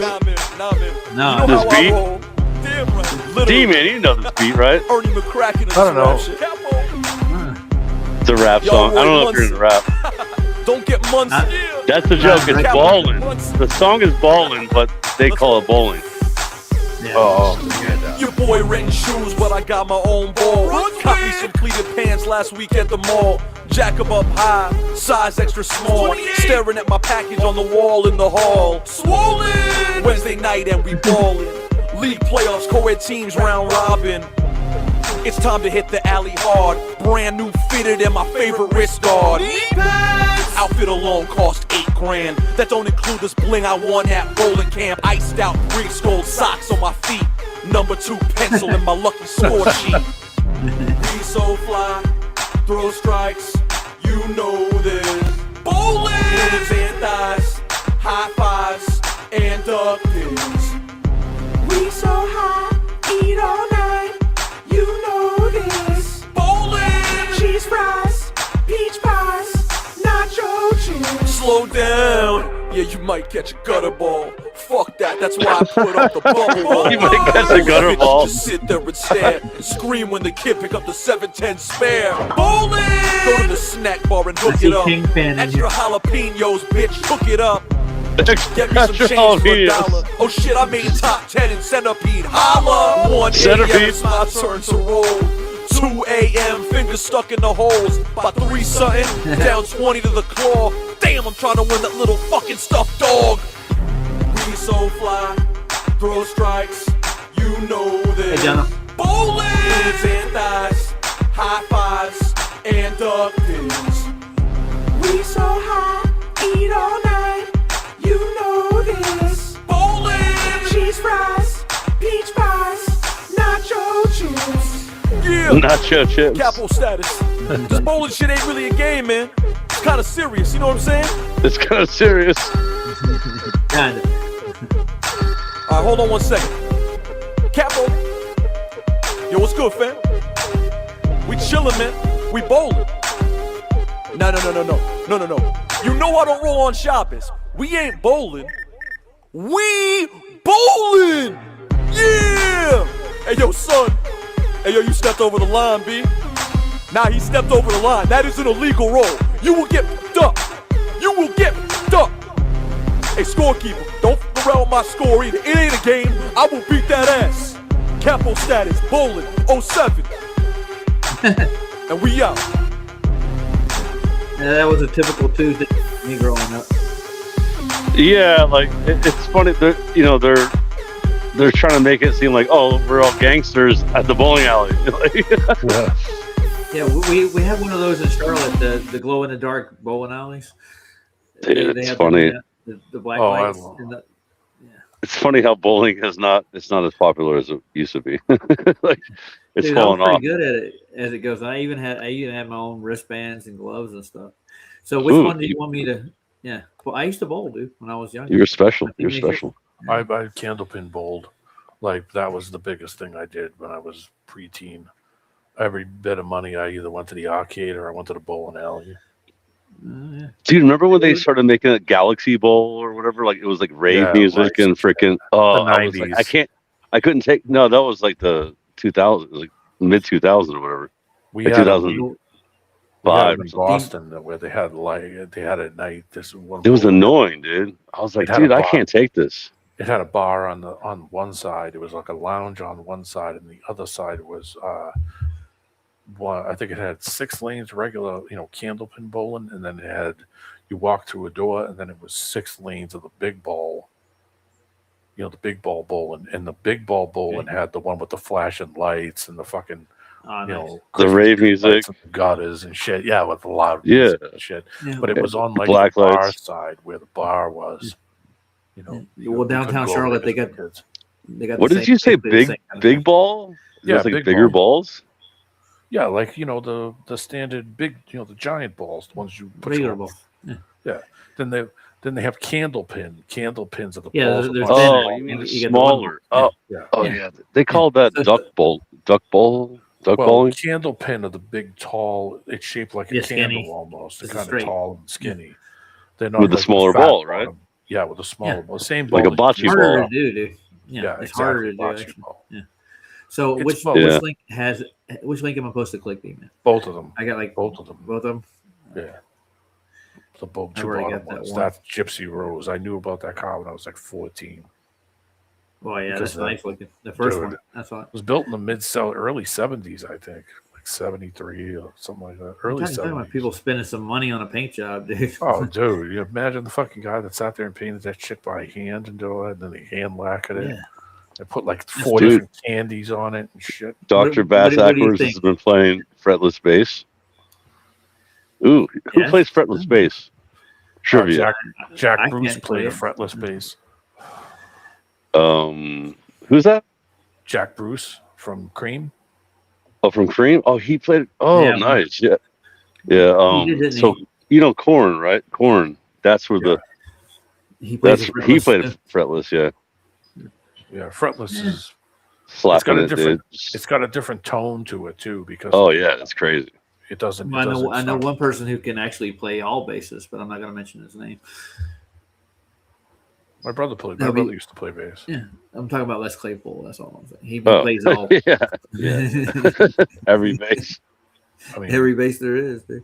I That's mean, awesome ride, though. Jack Bruce was like the big thing. I was like the giant and Cream guy. I loved, just Oh, like Cream was super- awesome, dude. Yeah, Dude, I yeah. was like- Well, let's get the The top best down. 3-piece ever, really. You think about it. Better than Rush, in my opinion. he played what's really odd, and you don't see a lot of people play them anymore because it's kind of not a thing. But they used to have the long scale bass, which is the standard bass, and then they had short scale bass, which is basically a guitar neck length. So it was like 20 frets.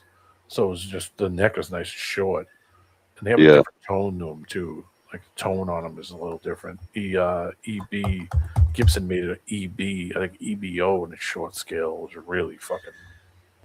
I worked at a guitar shop for a while. I was not a guitar player, but I was like a gear junkie. PAs and amplifiers and mics and shit like that. I could Yeah, play a little nice, bit of dude. drums. My band's name's Gear Shot, so it's like, yeah, Gear There you Junkie. go. And there's your top-down view. It took me a while to get it. Oh, nice. It's the most famous lowrider. I love That's that. a 63. Yeah, it's like Impala? early 60s, 63, 64, something like that. Yeah. I think that's a 64 because it's got the rounded end on the back of it. No, they squared it up. Then it's got to be a 63. Got full hydraulics in it and stuff. Yeah. It's like the most famous lowrider. It's worth like millions of dollars. I think at one point it actually did get sold, but I never really thought to look up who. It didn't really matter. It was just going to be another Spanish guy, I'm sure. That's an awesome ride, dude. Yeah, it's one of the most famous lowriders ever, Gypsy Rose. Like I said, I knew about the shit when I was 14. Like why, I don't know, but from those lowrider magazines. So I always bought the lowrider magazines. Yeah, that's interesting. Yeah.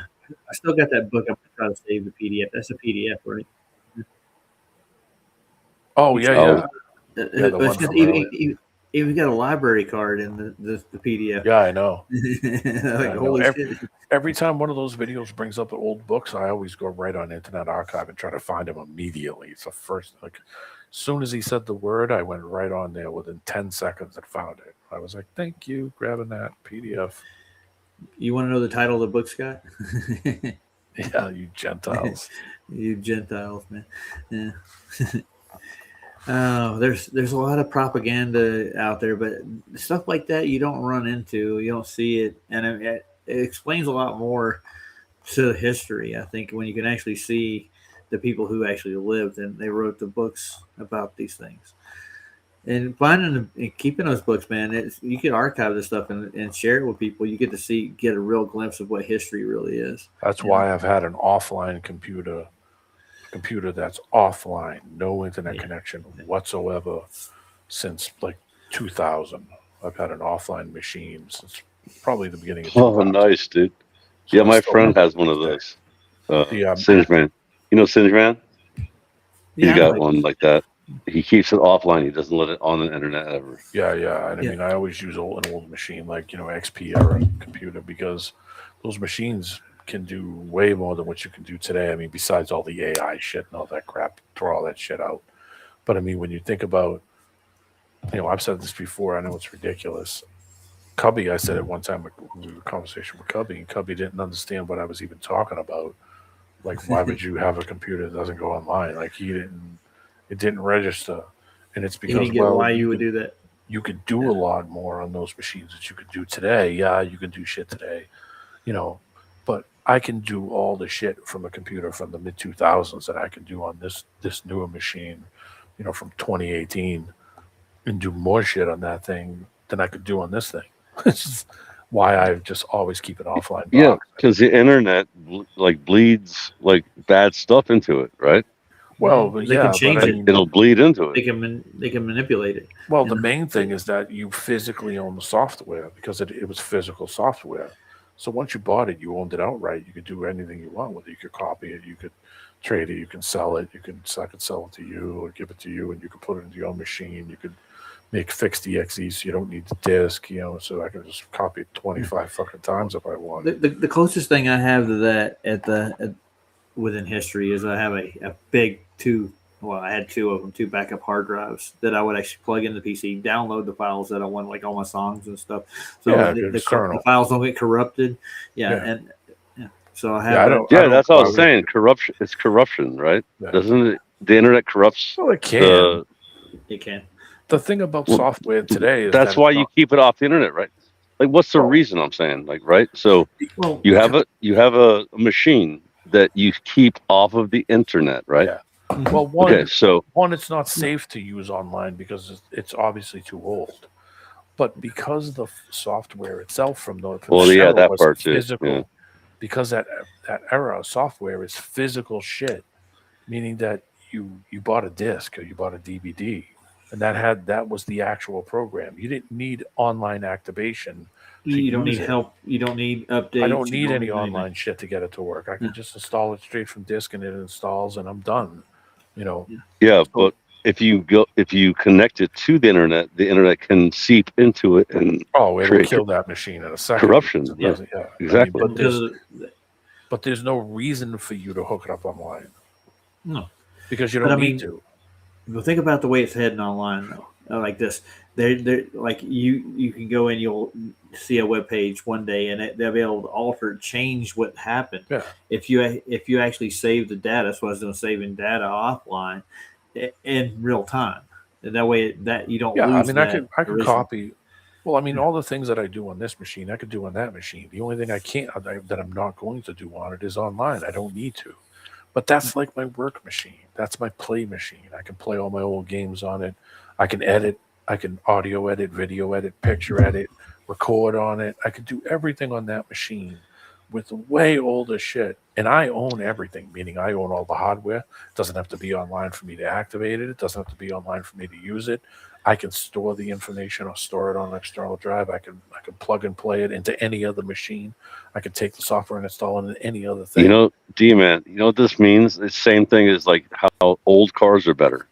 Like Yeah. it's the same thing, you know? Mechanical. It's the old stuff is way better and the new stuff is garbage. Yeah. I mean, you're doing a lot less. Everything. People don't realize it, but you were doing a lot more shit on a computer 20 years ago than you're doing today. Way more shit.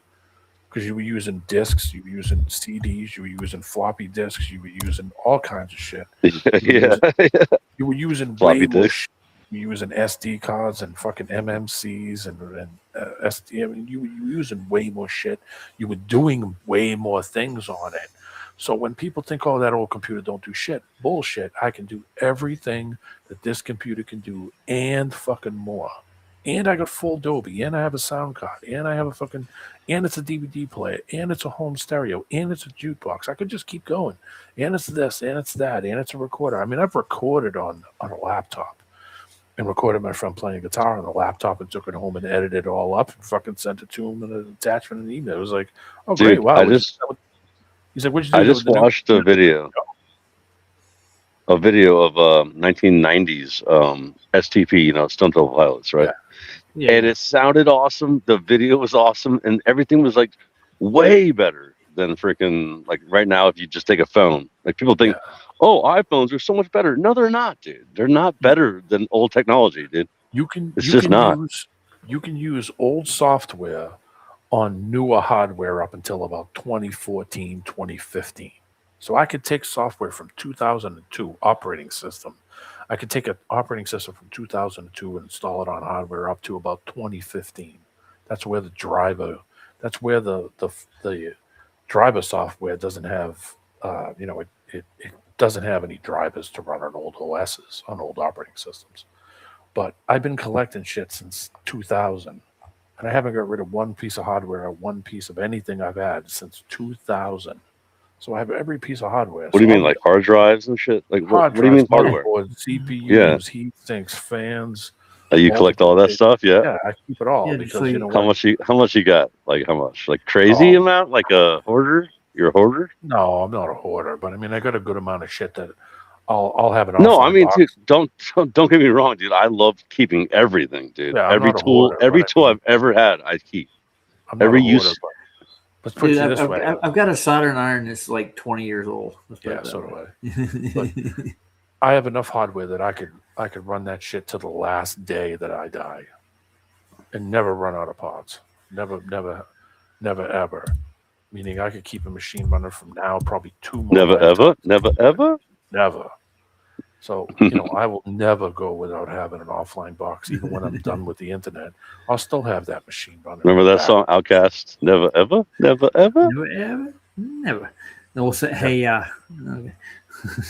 It's no, it wasn't. Hey, you own it, and I'm comfortable with it. So I'll always have something from that era, and it'll always be used. It's not like sorry, Miss Jackson. I am for real. Every video I've ever made, every video I used to throw up on YouTube, all of my editing. Every video of not your face. Yeah, never. Never have your face on it. I've never thrown my face on the internet ever, not once. Ever, dude? That's amazing, dude. I was like that too in the beginning. I was like, but then now, I mean, I can't because like even when I was on Twitch and I was doing Let's Plays on Twitch, even my YouTube shit that I did, at the beginning of YouTube, I never ever showed my face, not once. I talk, but I never showed my So face. what's the? Yeah, sorry, Miss Jackson. But so what's the deal with Banner? Where are we at with Banner nowadays? Banner Well, update. I was waiting for Banner to actually just man up and say that he's falsely accused me of lying, but he never did. And Harmon came in, and yeah.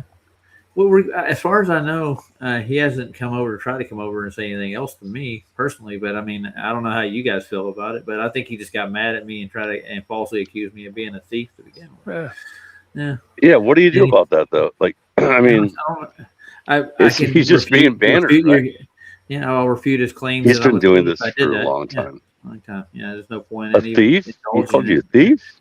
Yeah, they think I stole $1,000 out of my GoFundMe because I told them how much I got from the GoFundMe. I showed how much I got from the GoFundMe. Oh, that whole thing, yeah. Yeah. So he did two or three streams about that. And they're speculating that I stole all this stuff, and I didn't. Why do these people even? Why do they even care? That's what I say, D-Man, dude. Yeah, I say, why do they even care, bro? Like, it doesn't make sense. But I don't care. I mean, he's always been the same. He's been like this for many years. So I don't know. I just find it kind of like schoolgirl shit. Yeah, it's totally middle school. I'm not going to engage in it. There's no point. I'll just show you what I got, what I did, and we'll go from there. And me banning him, I didn't ban him from the channel until after the fact. I didn't make an announcement when I did, but I kind of did. Yeah, and PJ was on there with me, and we actually did it live. So. He got banned after the fact of what I said. He wasn't banned. He was asking if he was banned from my chat. He wasn't. When it's conflated. Like when I did say that, he wasn't banned. So he's accused me of lying about that. I didn't lie about it at all.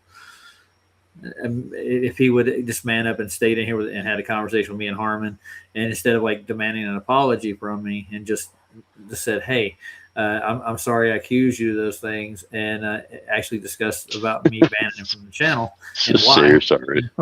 Yeah. Say you're sorry, Roger. Say you're sorry. Well, yeah, that's what he said, man. But I don't know what I did to be sorry for. That's my question. I don't know either. It's weird. Like sands through the hourglass. So I was just asking because people in the chat were saying something. That's all. I don't care. It doesn't matter. It's all over a past incident that happened when I had a show on trolls. We were calling out all the trolls. Me and one in particular person that people like to attack on this side of the realm, you might say. And it's PJ's best friend as it goes. You know what I'm saying? I don't take kindly to it. PJ's never done anything to me. He's always had my back. You know. No, PJ's cool and Vicky's cool, and so like, and I don't understand like going against women. Some people, I don't get it. Listen.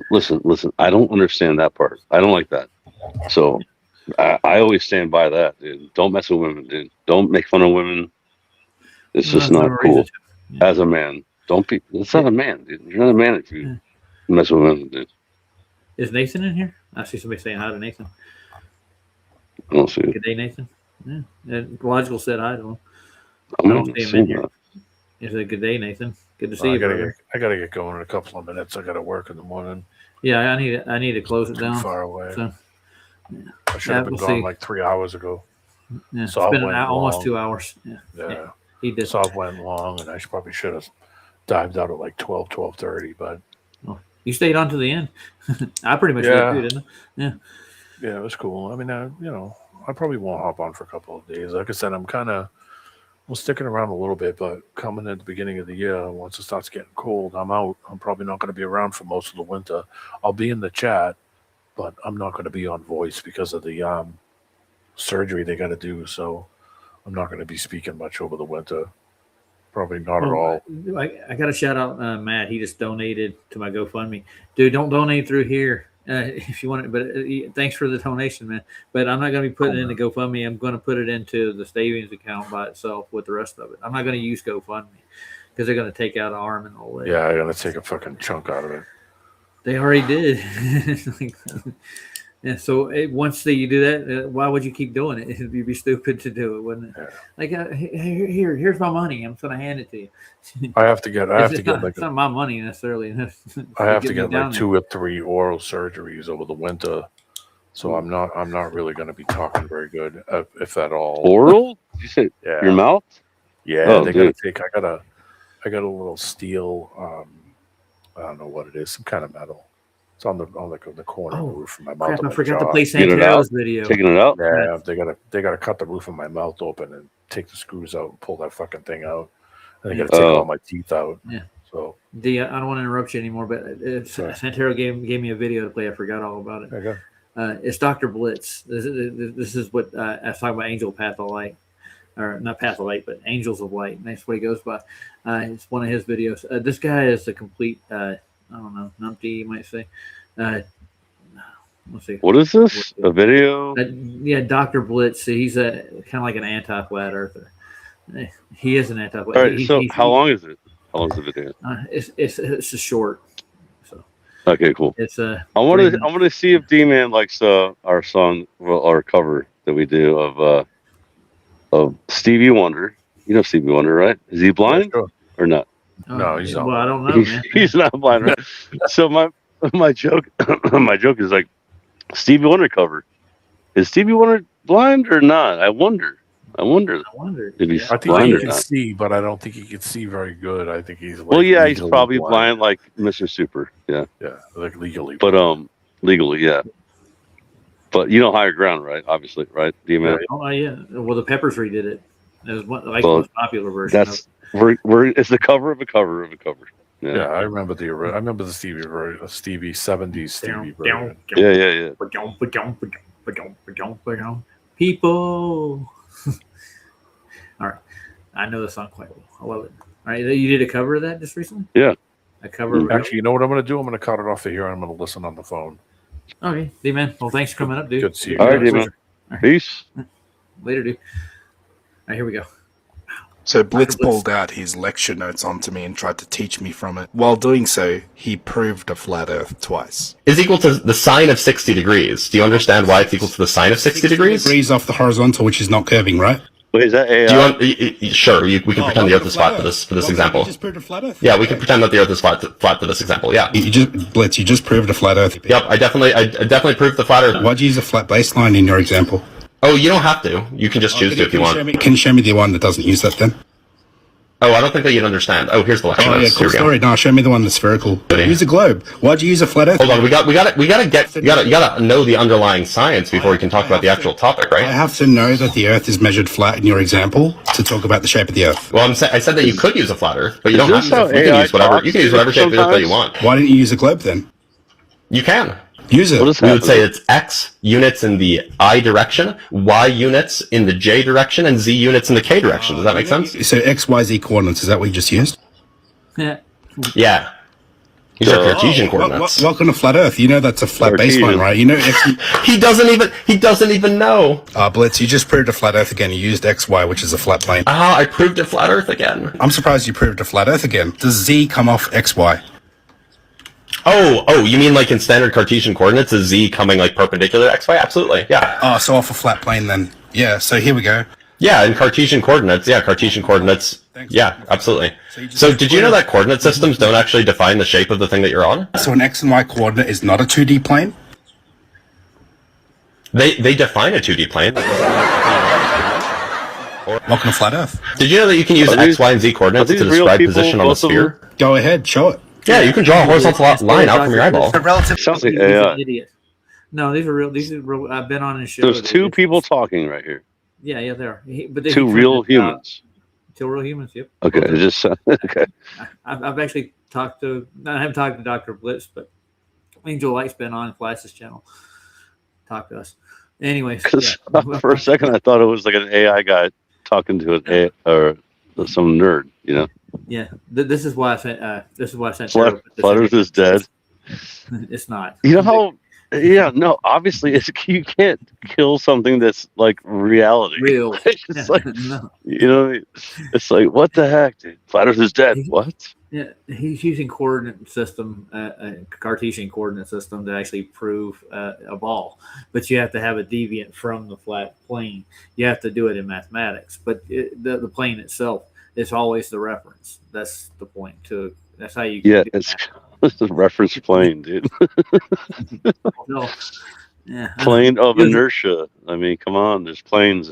It's all a plane, dude. They're all everything they reference in any of their math or any of their coordinates. All of it, every single part, is a plane reference, dude. Because you have to have a reference for everything, for any speed, anything, any height. Yeah, well, look at the globe trolls in here saying this is an epic stream. They're crushing angels of lights and stuff.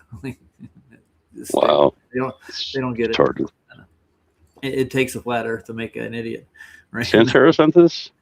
Yeah, he told me to look at it. So yeah, we'll see what else they got. Anything new besides that they're referencing a Cartesian grid. To a flat Earth, then, Blitz. No, it doesn't have to be. It's not relative to a flat Earth. It's relative to your eyeball. Why is it 0 degrees? It's over modulated. Why is what 0 degrees? The horizontal. The horizontal relative to what? Angles are relative. What's the angle of the horizontal, Blitz, relative to 90? It's 90. No, what's the horizontal angle relative to 90? Relative to 90, relative to a vertical, it's 90. Of course it is. And what would this degree be? Relative to the vertical, it'd be 90 degrees. No, that's 0 degrees. Relative to what? Is a protractor here 0 degrees, Blitz? Relative to the horizontal, yeah. Oh, because it's the same line, so they're overlapping each other. So flat Earth then. I literally was trying to school you, and you didn't understand the lecture notes. You used a flat Earth in your lecture notes. The lecture notes don't assume anything about the shape of the Earth. This is a hard watch, Angel. I'm gonna let you go, Angel. A hard watch. Oh, he rage quit. Yeah. He rage quit. Yep. That's why he's running. Angel Station. T2. Yeah, that's funny. Thanks, Santera. That was a cute little clip. I didn't know Angel Light went over on Dr. Blitz's. That would have been funny to watch. I would have liked to see some of these in real time. That'd be funny. You get to sit on the internet all day long watching Twitter. It's X now, right? You sit there and watch shows all day long. X. I don't have X or whatever you want to call it. Yeah, I don't. SpaceX. Yeah. Tesla X. Tesla X. Tesla X. Yeah. So, what you mean? Go pull up your song, the last one you did. Sure. I don't know. I mean, it was decent. Yeah, I like Higher Ground. It's a good song. We did decent on it. Yeah. Well, it was the last better songs were really good. I like them. Yeah, we did pretty decent. Yeah. Getting better. We're working on it. Short, man. You guys are good. It was on our 5th show, dude. So 5 shows. Think about that, right? We're beginners at this band, you know.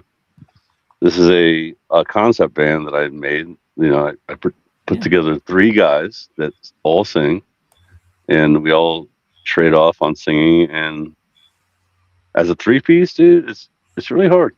Oh, there's Sirius B. What's up? Oh, she played a show tonight too. Oh, I think she played a show. Yeah. Another show. She played like a couple nights ago. Is this the Hooligans or is it? Yeah. I'll play Hooligans. Yeah, just look that up. And you'll find Higher Ground.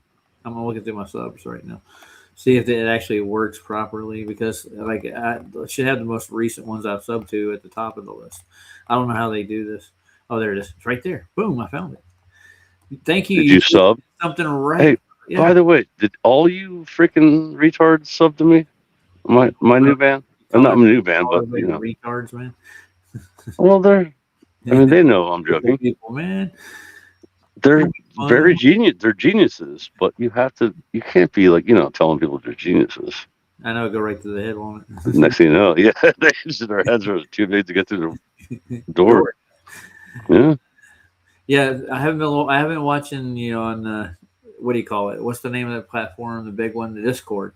I'm not really on there that much. Discord. Yeah, I deleted it off my PC because it's been dragging it down with all the crap that they're throwing in there. Oh, you're playing the same venue, it looks like. Did you do just one show out there or 2 shows, maybe? That was 4th of July, dude. That was the last show. Cool. I have a show coming up with my other band this weekend. With the Gear for Shot? like a festival. Yeah, Gear Shot. Yep. Subscribe to Gear Shot today. No, we don't have. This is my channel. There's no Gear Shot like YouTube because yeah, no, because they're retards.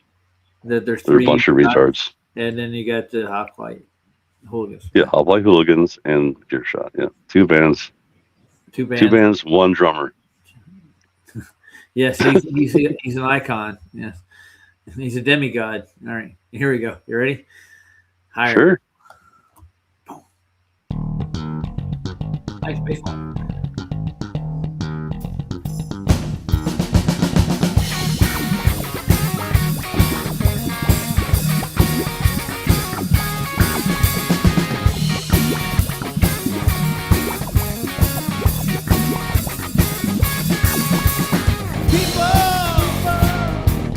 Keep on learning.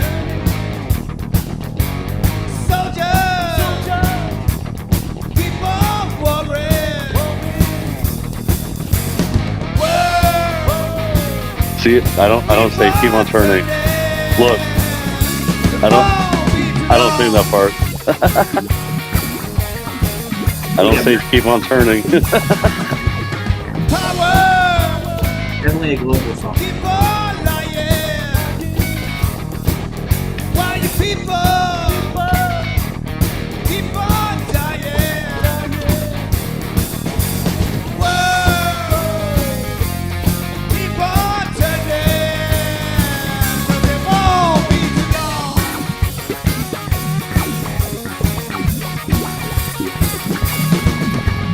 So glad they let me try it again. The last time on earth I lived the whole world again. So glad that I know more than I knew then. Gonna keep on trying till I reach the higher ground. He's got. I mean, that's really. Teacher, I'll put it in there. keep on teaching. Matt West, you're not something me, you freaking retard. Keep on preaching. Or Matt East, West, whatever. Matt Will East. Will East. See, I don't say turning. I say no. Earth isn't turning. Yeah, sub to my channel, guys. Like, be a good friend. Jono, are you sub to my Hoplite Hooligans channel? There it is, right there.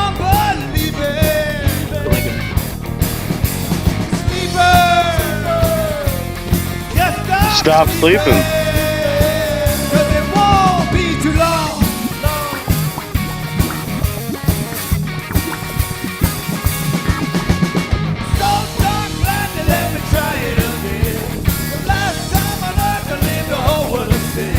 It's hard here.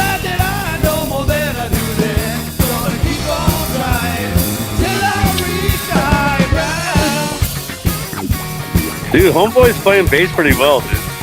I mean, all these guys are playing pretty well, right? I mean, that's a pretty decent version.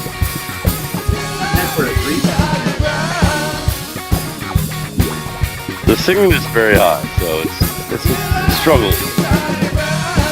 Till I reach the high ground. What would you sound like in the studio?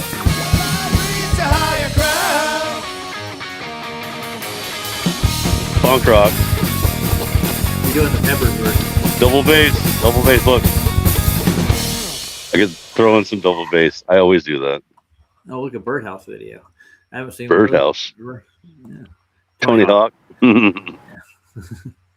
Yeah, he kind of sold out. I thought a lot of skaters look at Tony like, he sold out. He's not on Powell anymore. It would be so cool if he was still on Powell, though. That'd be crazy. Well, I think he sold out politically too. Caballero's still on Powell. Yeah, he is. Shout out to Steve Caballero. He has scoliosis and he still skates. What did Serious B say? He's using a pedal, right? Yeah. She borrowed an amp tonight. A bass amp. You borrowed someone's bass amp. It was a mistake. It was a crappy bass amp. What kind of bass amp was it? Was it a crate? Or a crate, one of the two. What'd you say? A crappy one? A crappy one. She didn't say anything. She said it was a mistake. That's all she said. Well, you have to wait like 30 seconds. Yeah. Or 3 seconds. I don't know how long the lag is. How long is the lag, guys? They don't know. Yeah. No, yeah. I've come on. All right, yeah. I've got kicked off, and like a minute later, I'm like, oh, I can still hear the live stream. Nice. I didn't know that. Well, yeah, I gotta watch the grandkids tomorrow morning, but I don't have to ride the bike anywhere. I have to ride. I've been riding the bike around town. It's more. Yeah, but now you have the freaking truck. The truck. It's not a truck. It's an Explorer. It's working, right? Yeah, it's working better than it did before. When you work on something, you should improve it every time. I got to get some interior work done. I got to. Oh, they convinced her. See, that's the thing. Sometimes, like, oh, use my amp. It's better. It's like, no, it wasn't better. It was probably set wrong. You probably didn't set it wrong. They set it right. You know, like that. Yeah. That it's like using drums that people like don't tune right. You know, some people just don't tune drums right. It just doesn't work out. Well, it's not hard to do, but I mean, it's kind of tedious. You know, I mean, everybody has it's subjective. You know, like people just don't. You know, some people just don't get it. They just don't get how audio works. You know. Yeah. Well, when I had my drum kit, and I mean, I had oil filled heads on a couple of them. I didn't like those necessarily, and they would shatter. You didn't like the oil-filled ones? I like that, dude. You know, when I was like 15 years old, I got like a red oil-filled tom, like a floor tom. I was like, that is so cool. I was like, no, it's so cool. You can see the oil in it because it dampers it. You know, it makes it. There's a sound, yeah, no, but you don't get those slaps. Like I don't know. Well, it depends on which. Yeah, it depends on which drum it is. You know, like the floor tom, it sounded cool, you know. But I had the first set I had was a Pearl, and it was. That's what I have. And I had a friend who had a set of CB 700s. Those I would rather play on those. It was a nice set. I can't afford it. CB. Yeah, I think it's Yamaha. That's the model, CB 700. Trying to remember, he had a double kick on it too. Oh, dude, I bought on listen to this, dude. I bought a double kick pedal on Amazon, and the package came, and my wife was laughing so hard because she goes, "Look, your double kick pedal came," and it was a tiny box. I was like, "What the heck is this? This is not a double kick pedal because you know there's two kick pedals in there." I'm like, "What the heck is this?" I open it up. It's a freaking dash cam. I'm like, how is this possible that they sent me a dash cam, like a freaking dash cam for my car?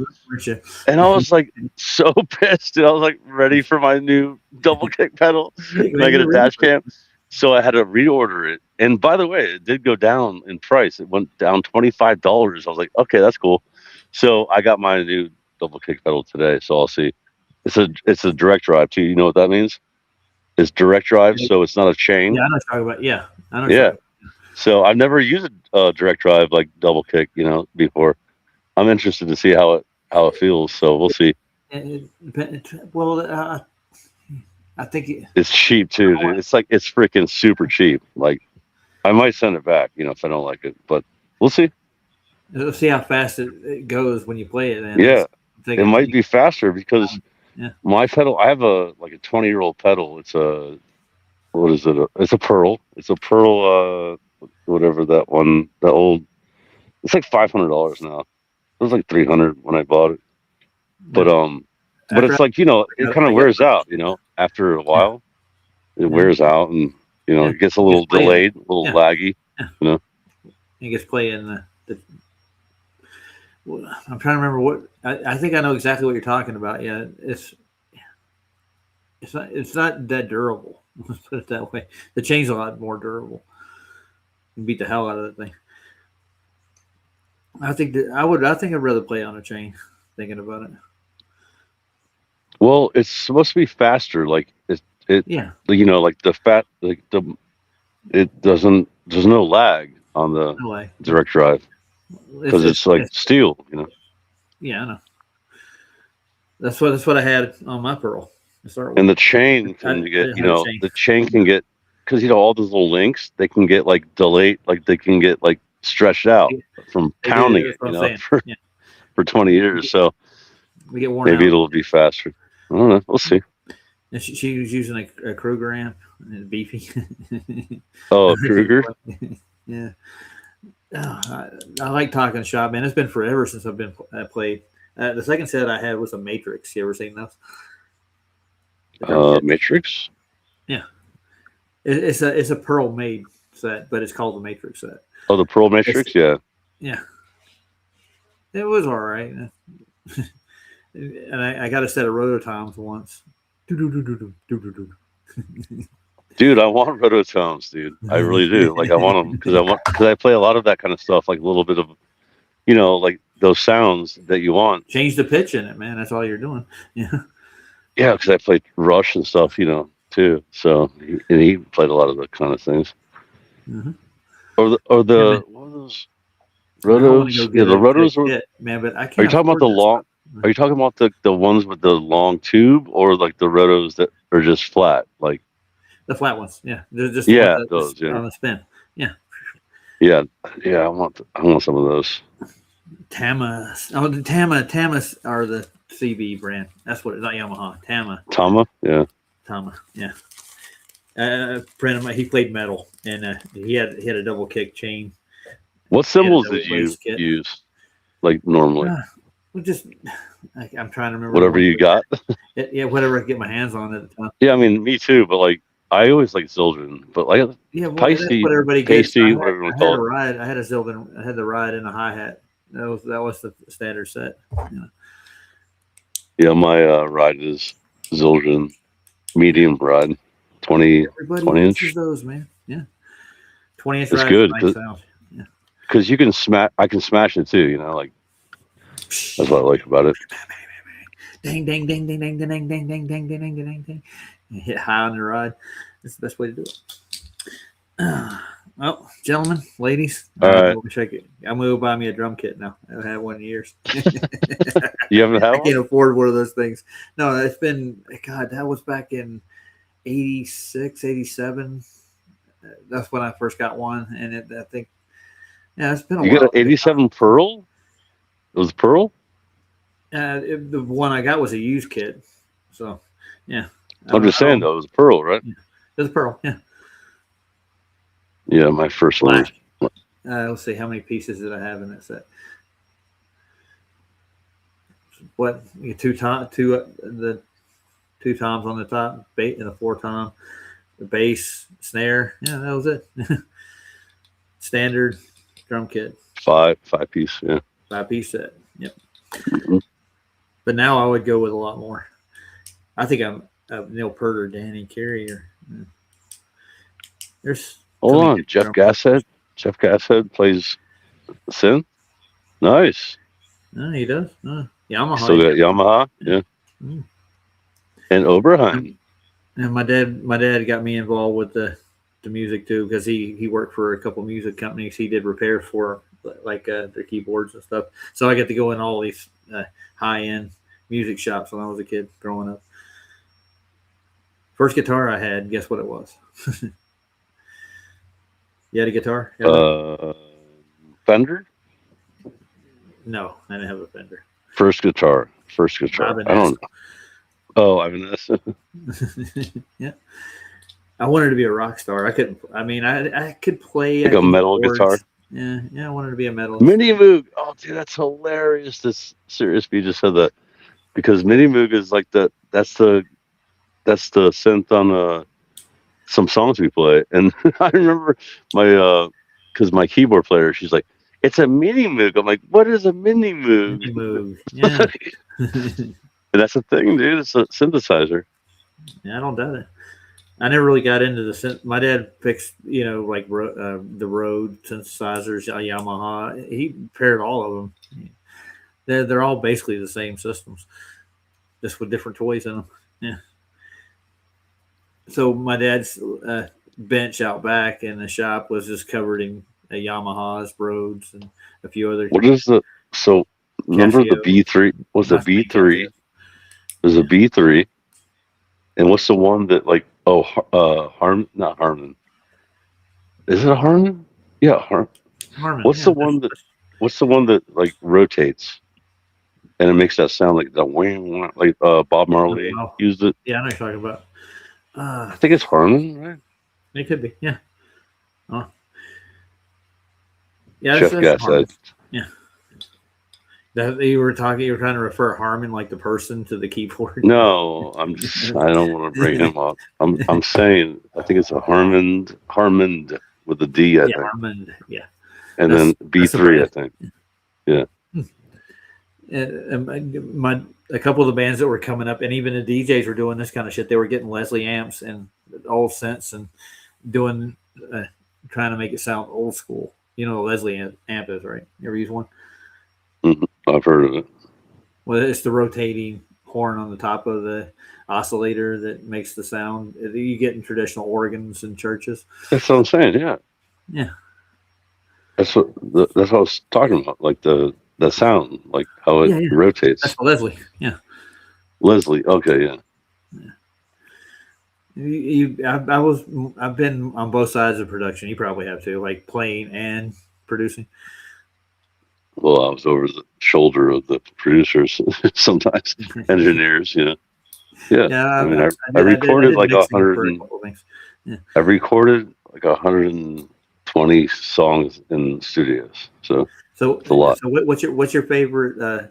What do you call it? Monitor, if you had to pick one, because you've been on stage. What's the clearest one that you used? You mean monitors? Yeah. So I mean, when I did a lot of setups for. I mean, JBLs are good, obviously. Yeah, they're not bad. Yeah, there's another brand you should give each other shot. It's called Galaxy. You never heard of Galaxy? I've heard of it. Yeah. They have they can call the Galaxy Hotspot. It has an adjustable. It's got a stand with it, so you can put it on the floor as an amp or as a monitor, or you can move it up to your head height and get it clear in your ear. So a lot of musicians use the Galaxy Hotspot. It's really kind of. I guess it's expensive. I'm gonna put it that way.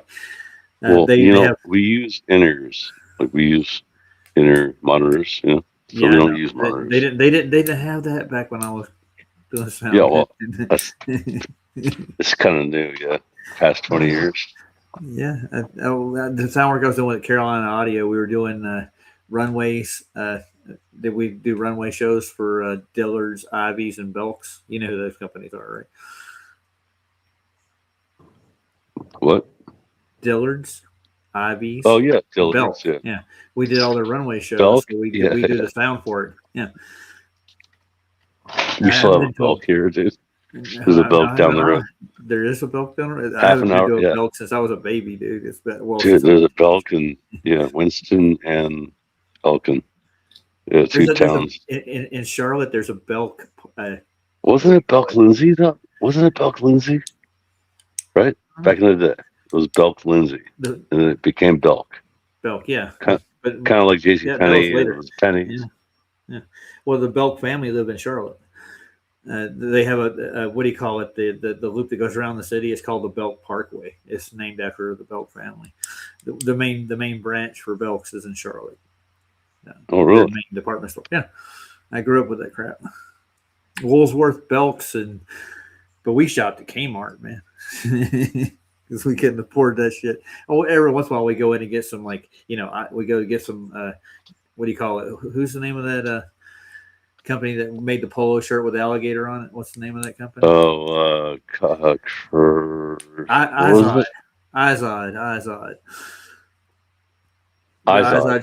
Izod, yeah. Yeah, that was like the Carolina, the Hop End Mills made the Izod stuff, the cotton weave, polyester blend, polo shirts and button-up shirts were Izod stuff. Yeah. Paying for the alligator logo on your shirt. That's all you're paying for. It's the same damn clothes. Just no, dude. I'm pretty sure Izod was the copy of it was a C, wasn't it? The name. No, Izod wasn't the copy. Izod's the name of the one that had the gator on it. The little, yeah, that's Izod, dude. Yeah. I know the mills where they make them, and they're owned by some high-end Jews that own that mill. But I'm just saying, well, they're all New York manufacturers. They're all owned by Jewish families. They owned all the mills down there in the Carolinas too. They're big in the textiles, dude. Yeah. a lot of money in there. People got to wear clothes. Oh, what was the other thing that was big too? Your kicks. Let's see. It was Nike or Adidas. You had a. And if you're Well, poor you want like to talk me, you about got. shoes? You want to talk about shoes? We'll talk Let's talk about about shoes. shoes. Oh, he's Because, dude, my whole life I've that's been the other name right there. What Crash has put in right there. I've been into shoes my whole entire life. Lacrosse. Yeah, that's what I was saying. Lacoste. Thank you. Lacoste. Who was that? That's Crash. That was the freaking alligator. Izod was not, because I know this for a fact. Yeah, are you sure? Yeah, Lacoste. Let's look it up. Yeah, I remember. I thought it was Izod. Izod is a golf brand, actually. I know Izod. It's not the alligator. Izod logo. It's Lacoste. It's guaranteed. Whoever said that. Oh no, Good job. Their logo's. I think Dr. Bob's Nightmare. No. I'm going to show you right now. Dr. Bob's Nightmare. No, Izod is not the freaking alligator. I'm going to show. I got it on screen right now. Like I said, they copied it then. No. It's their original logo. They're both the same company, dude. I'm telling you right now. It's the same that's brand. Yeah. Definitely possible. Yeah, I mean, I'm just saying though, like Lacoste was the one. Here, take a look. This is it right here. This is the Izod logo right here. Then get it up on screen. Come on, open up the right there. That's the Izod logo. I can't see. I mean, I'm not seeing You it. can't see that? Hold on, let me get. I got to switch screen. I'm seeing like a tiny thing, like with. Yeah, I got it big, but when I opened it up big, it went to a new screen. Oh, yeah, they copied it, dude. I'm telling you. No. I'm telling you right now, they're both the same. It's one. They're both logos, the same logo. It's a subsidiary. Yeah, Izod was after though. Like Lacoste, I can guarantee you. Right there, Lacoste, that's the Izod logo right there. You see that? That's Lacoste. Yeah. Yes, it's one and the same. Yeah. Because I think Lacoste bought them or whatever it was. Yeah, like they have their at the beginning of the first one I put up there that actually has both the names in the. It's Stolen Valor. Yeah, Stolen Valor crashes. But Roger, Roger's right too though. Like I'll show you. But the thing is though, who was first? What came first? No, they're Let's actually do they're right here. I'll show you. They're parent companies or they're cousin, whatever you want to call them. Like no, look. Yes, I know. This is their original logo. This is the old one. It's Izod. Lacoste. Look, Lacoste. It says Lacoste right there. They're okay, so they're exactly they're both the same. Izod Lacoste. Yeah. Yeah, you're getting it now. This is I mean, I get it. I'm telling you, that back in the day. It's over here screaming. No, yeah, exactly. It's Mandela, dude. Mandela. Yes, Mandela, dude. Mandela. No, totally. You remember his Izod? I remember those across. Yeah, and what happened? Mandela effect. Timeline. That's what happened. Mixed up, dude. I'm telling you. Yeah, we were on different timelines. No. Well, it's called companies. It's called business. It's called business. Sandy, what do you remember, Sandy? Izod or lacrosse? She'll go on. By the way, seriously, like I swear to you, like every time I'm like, when's Roger going live? And I go, oh, when's and then I see freaking Sandy going live at the same exact time. It's weird. It's just kind of weird. I don't know because like she's on now. Yeah. No, but you don't even go live when you say you're going to go live. Think about this, right? Well, yeah. So you said tonight. Yeah. Listen, for example, tonight you said 1:00. I was like, okay, cool. Roger's going live at 1. I was like, I doubt it because you're on with Saul and I saw you. That was I'm talking about tonight. Listen to me. Tonight. You said 1. I don't. Yeah. Your time. Sorry, my bad. Yeah. 11 your time. I have to remember that, right? So then I saw Sandy. Shut. Yeah. And then every time, I swear to you, dude, every time it's like Sandy, like she's going to go live right when Roger goes live. It's weird. And I'm not saying that she does it on purpose at all. I'm saying it's weird that it happens. She was supposed to be on a half hour before I went on. Dude, she went live like way earlier. She was supposed to be on a half an hour. You delayed. You went. Yeah. You said 1, or you said 11, and then you went to 11:45, right? Yeah, because I was talking. But and who else was it's on just funny when you post and then she posts too. It's like what? Well, she's not That's always weird. on time. She doesn't. She's late half the time, more than half the time. You'll go Actually, yeah, you're right. for 10, 20 minutes, and she's still. It's just funny how it syncs up sometimes. That's all. That's all I'm saying. I don't care. It doesn't matter. By the way, She's not doing it on purpose. Hmm? No, is Ken going live? Kenny? I don't know. Yeah. I've been trying to invite LJ up, and I sent her a link. She didn't use it. Who's that? She's one of Sandy's girls. She's interested in flat Earth, and she wants to get like a tutorial, like what proves the flat Earth. And I want to walk her through, hold her hand. Yeah, all we need is 3 videos. I figured this out. The one that you sent me, well, the one that we all know, like the what's his name? Taboo. With the reflection in the water, that proves no refraction, right? And then there's one more, and then there was those 2 the logical observations. Sent me a lot more than that out there, dude. But the best. No, what I'm saying though is that's all you need, though. That's what I'm saying is that's all you need. Well, she's looked into a lot of the topic already, so I don't have to go too far with her. She understands both sides of the argument, I think, to a point. But there's always like an argument, and it's a dichotomy if you literally look into it, because it's never going to end because they're stuck in their own math. They really are. They believe their own sciences too, or pseudosciences. That's the issue. And the idea is if you can debunk it as a science, then they don't have an argument. Therefore, it's invalid. Well, when you can't debunk seeing too far, then we have a problem with the globe. And we have had problems with the globe since we've got a hold of the dogma. All the crap all the rhetoric they push out, and all their. I'm just saying though, like seeing too far proves something. What does it prove? It means that the geometric horizon is not geometric, for one. Exactly. Yes. Yeah. So there is like no you see. Well, no, it doesn't prove there's no curvature because it could be a gigantic ball, right? We've talked about this. Yeah, but and you're like, no, there's no way.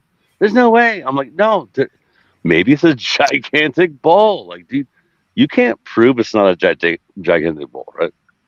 You can't. Well, I mean, as far as you can go, you can prove that it's not a because ball. You can't see like forever, you know. So they could have optics to work with. They could easily say like, oh well, maybe it's like twice as big or 5 times as big, right?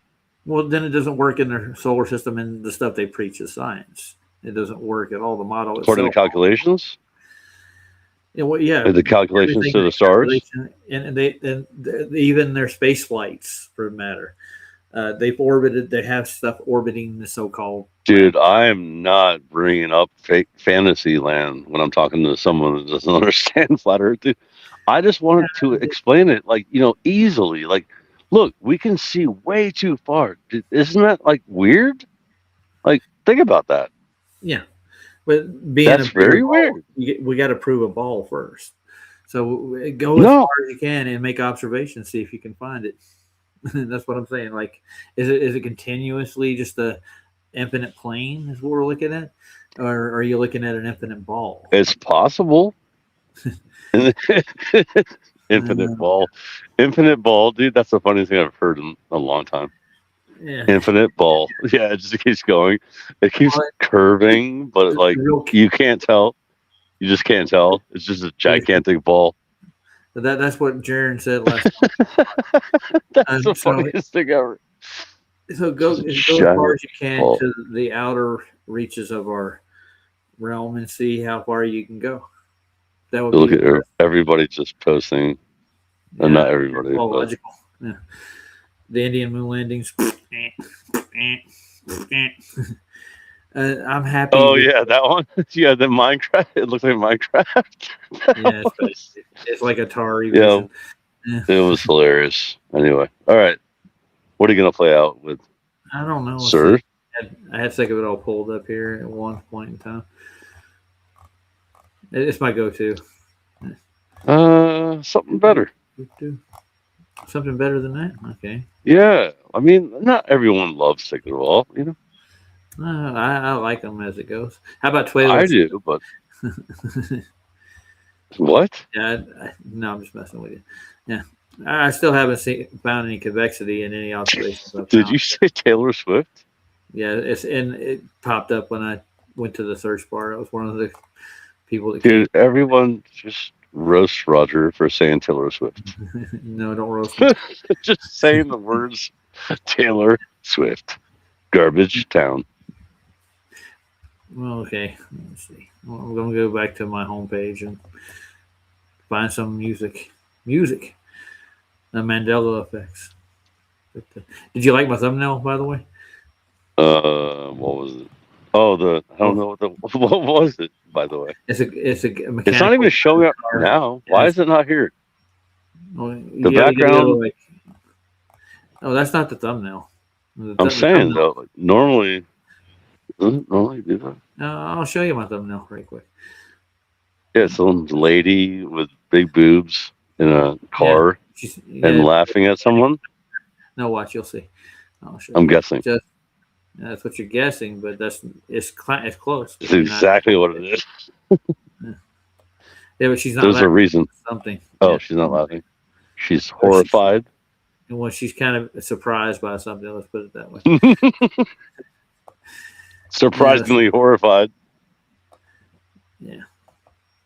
No, I don't think she's horrified, but look, see, there's a mechanic under the car right there. I can't see. I don't know. You can't see. Oh, over there on the top right. Yeah, corner. Yeah. If I click on the thumbnail, we'll be watching. What kind of car is that? What car is that? Is all I care. That's an MG. It looks like, yeah, or maybe a Jaguar. Yeah. It's a Jaguar. A Jaguar. It could be. No, I think it's an MG. It's a midget. Is it? Mm-hmm. And what's happening? What is the? Oh yeah, well, he did. He's going up her skirt from under the car. Look at logical. Dude, you know what's so funny?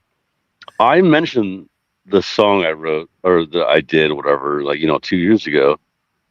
And he found it, and then now he's posting it. It's freaking cool. I like that. I'll tell my guitarist about that. He worked hard on that. And Santero's trying to get me a strike.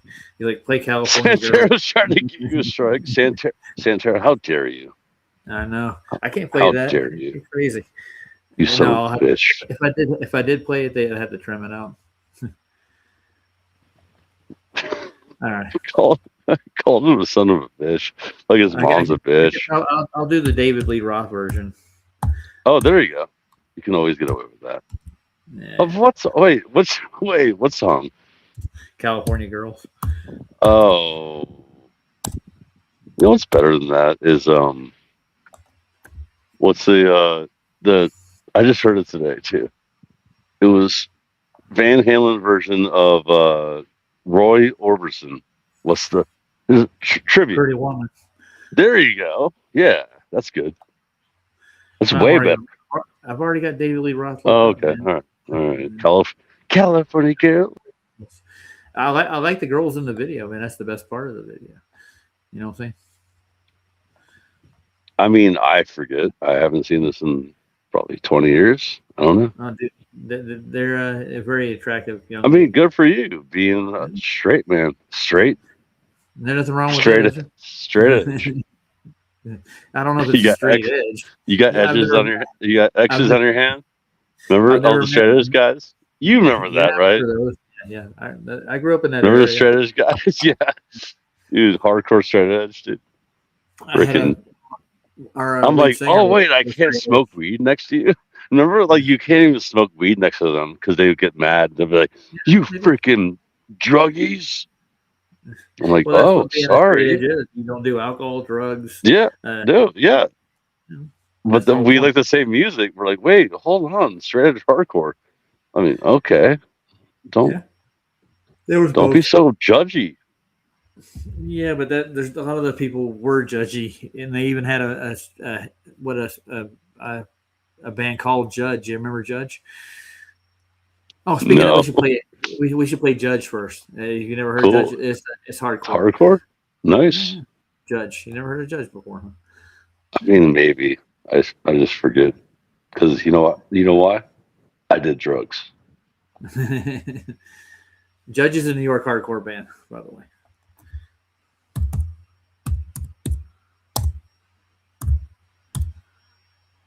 Here we are. I found them. Bing, bing. Oh, let's see. Let's bring it down. That'll work. It's a good song. If you like mosh pits, and if you're grumpy, you could go to Roger Ledwell and listen to New York hardcore. Am I sharing that right? Yeah, all right. Here we go. Judge, bringing it down.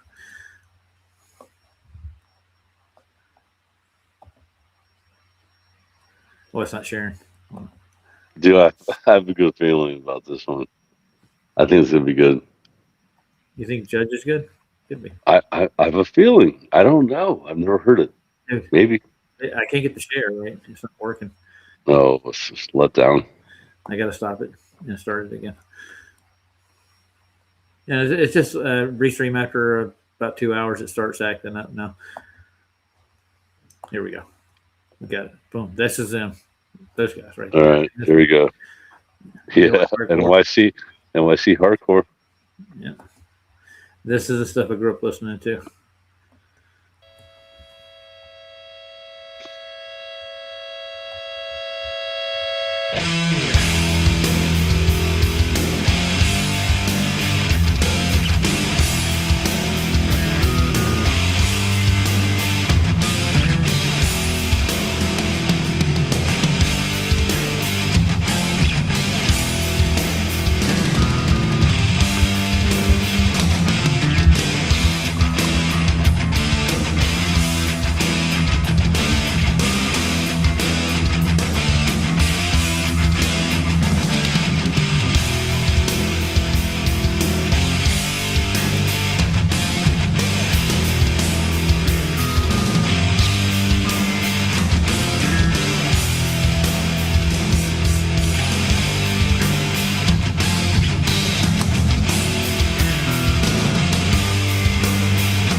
So far, so good. Really good. You're actually listening to Snapshot.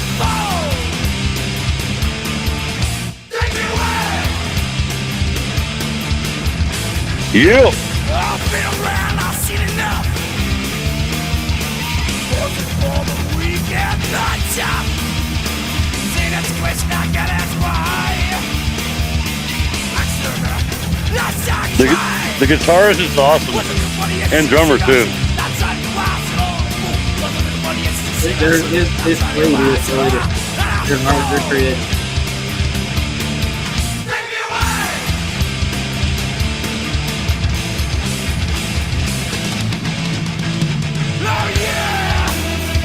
Oh, bring it down. Bring it down.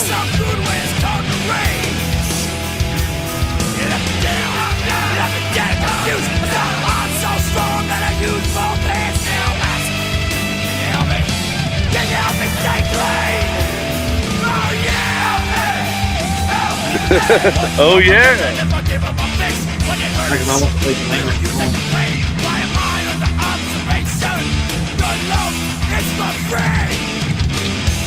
Angry Simone.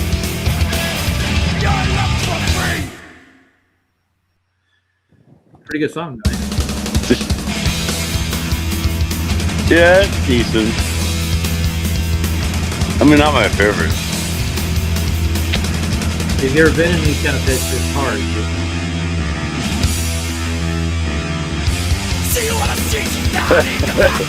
Heck yeah!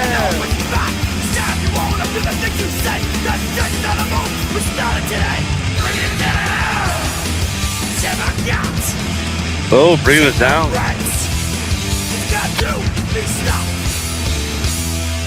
Oh, so let me ask you a question, dude. Really quick. You ever heard of Down?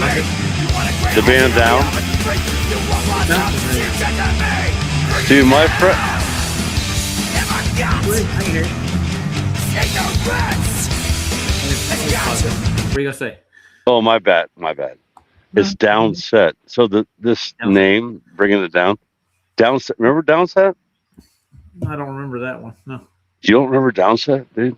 You know what's weird? My first truther friend, he's like, Downset? Yeah, I didn't know Downset. I'm like, I don't even know anyone that knows Downset. Downset was awesome. The band. I gotta look them up. It's like similar. It's California hardcore though. So it's like, more Are they California?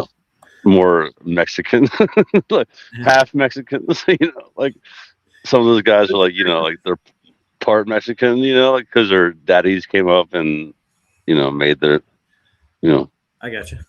brought their seed up from Mexico. Yeah. So Los Angeles has a hardcore scene too, right? Don't they? I think so. I've heard. Well, that's pretty much what I'm talking about. Yeah. Yeah, that's what I thought you were talking about. So I'll look them up. Downset, yeah, it's a good band. It's just weird. Like my first friend that I met, like on YouTube, a truther in Florida. I met him. I'm like, dude, like, he was born like the same year, and he was like he just knew everything the same as me. And I was like, what the heck? And that was the first time I met someone that like knew what chemtrails were and Earth is flat and blah blah blah. Like I met him in person. I had to drive to his house 4 hours in Jacksonville just to meet him because I was like, I'm gonna prove to everyone, right?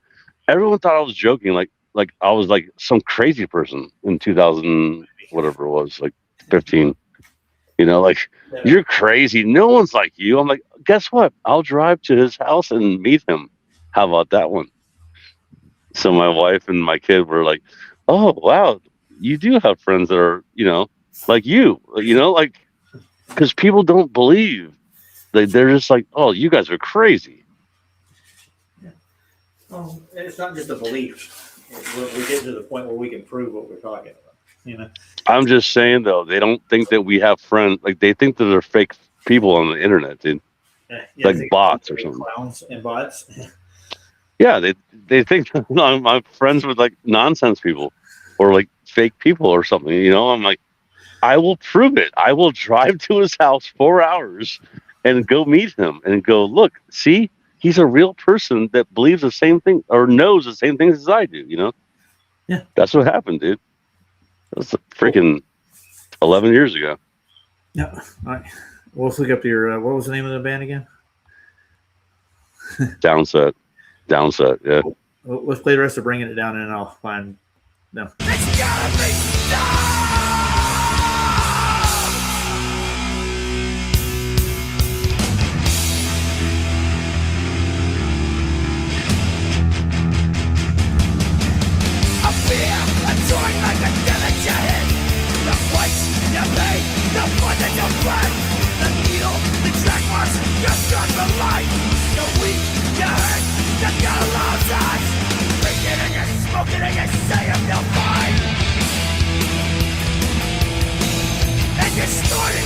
Shooting out, melting of mine. You're bringing it down. This hammer of God is in the ruts. Has got to stop. I'll still bringing it down.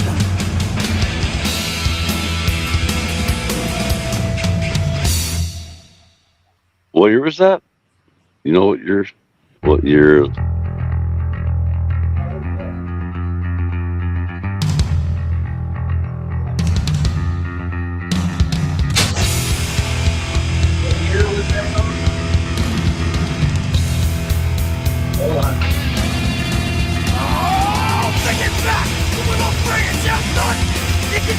It's longer than you think it is. Never mind. Yeah, I think we can. What year was that though? What year is this? I'll see. I know. I heard you. 93. That was 12 years ago when they put video out, but I'm pretty sure it's older than that. I think it's probably got to be around 90, 94, 95 maybe. Well, let's see if we can find out more about the album.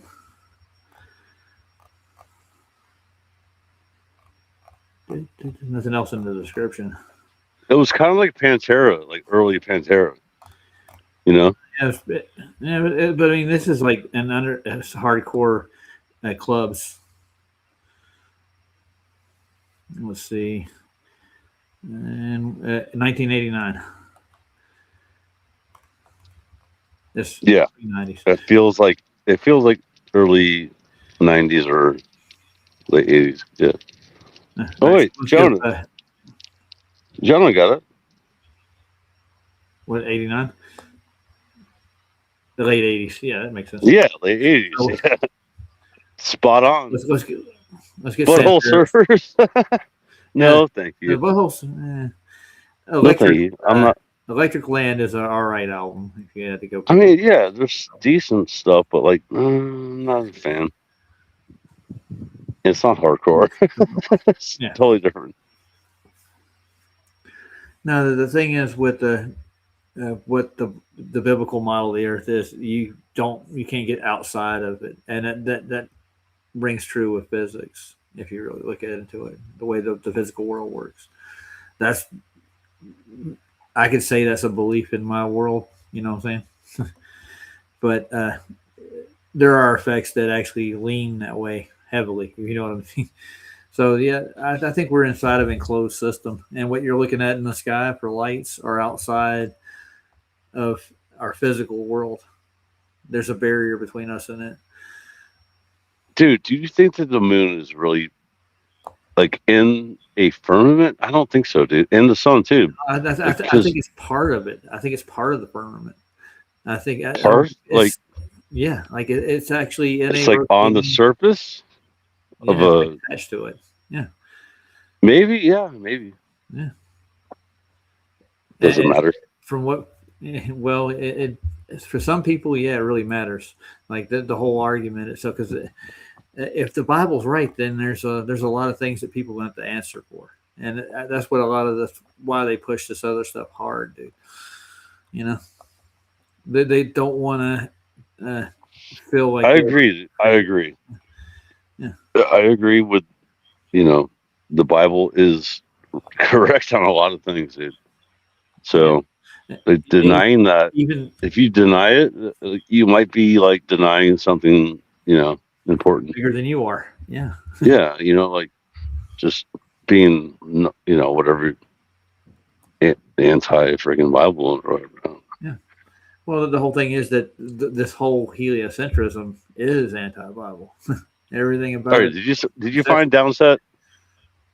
Yeah, I got him. You want to play Downset or you want to play David Lee Roth? I was going to give Santana. No, David Lee Roth. No, thank you. Are you sure? Huh? I'm interested to see if you like it, Downset. Okay. Because you like hardcore. Like I like to see when my friends see the same thing. Because you never heard of it. Well, yeah, I've never heard of it. No, I haven't. I've heard of a couple other hardcore bands from. You might have. Yeah. I got one. What's the name of the song that I got? It's just called "Anger." Actually, you heard that one? That's the freaking Downset plays a song called "Anger." Yeah, that's what I Anger. Got. Oh, I got. Yeah. I thought you were acting like you knew it. No, I said I just found. Oh, you said I found a song. Yeah, that's the one. That's one of the good ones. Yeah, there's a lot of them. In my opinion, they're all good. Yeah, they definitely look like they're protesting. Yeah, live. Kind of like cigarettes. Yeah, dude. Yeah. That's what I'm trying to say, bro. Mm-hmm. All right, let's play it. You ready? Yep. I'll be the judge of that. You get me? Anger, hostility towards the opposition. Anger, hostility towards the opposition. Anger, hostility towards the opposition. Anger, hostility towards the opposition. Anger, hostility towards the opposition. Anger, hostility towards the opposition. Anger, hostility towards the opposition. Anger, hostility towards the opposition. It's so good, dude. I mean, you can't deny it. Anger, hostility towards the opposition. Anger, hostility towards the opposition. Anger, hostility towards the opposition. Anger, hostility towards the opposition. Anger, Anger, hostility towards the opposition. Anger, hostility towards the opposition. Anger, hostility towards the opposition. Anger! Anger! Anger! Anger! What's the capital? Boom, boom, boom, boom. Damn! 187 LA trademark. Don't come to the killing field if you ain't got no fucking heart. 'Cause Willie, Ira, and Devil will get you got. You fuck up and dead will be the way of your walk. Damn right. I hate LA swine with the passion. Cause my pop was killed by the fucking LAPD. Yes, they killed my daddy. Yo, they killed my daddy. And if I don't blast them back, you know they're gonna fucking kill me. Do me like they did the tie shut. Back turn from a gat, hollow tip to the dome. They got you April 29th. LA swine not guilty. Fools down for the payback of Florence and Normandy. Anger! Anger! Anger! Anger!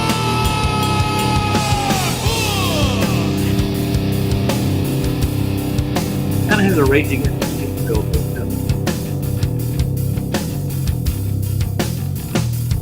I'm coming straight from that LA concrete.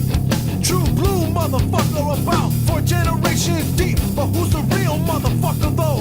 And what does that fake know about motherfucking South Central? Fool, what you know about a set or a sign? Fake motherfucker never even seen a 9. If I catch you slipping, fuck, I'm on a fade. Check a shine ain't job with that ghetto perpetrator. Anger! Anger! Anger! Anger! I got that anger! You got that anger! We got that anger! Drop that motherfucking anger!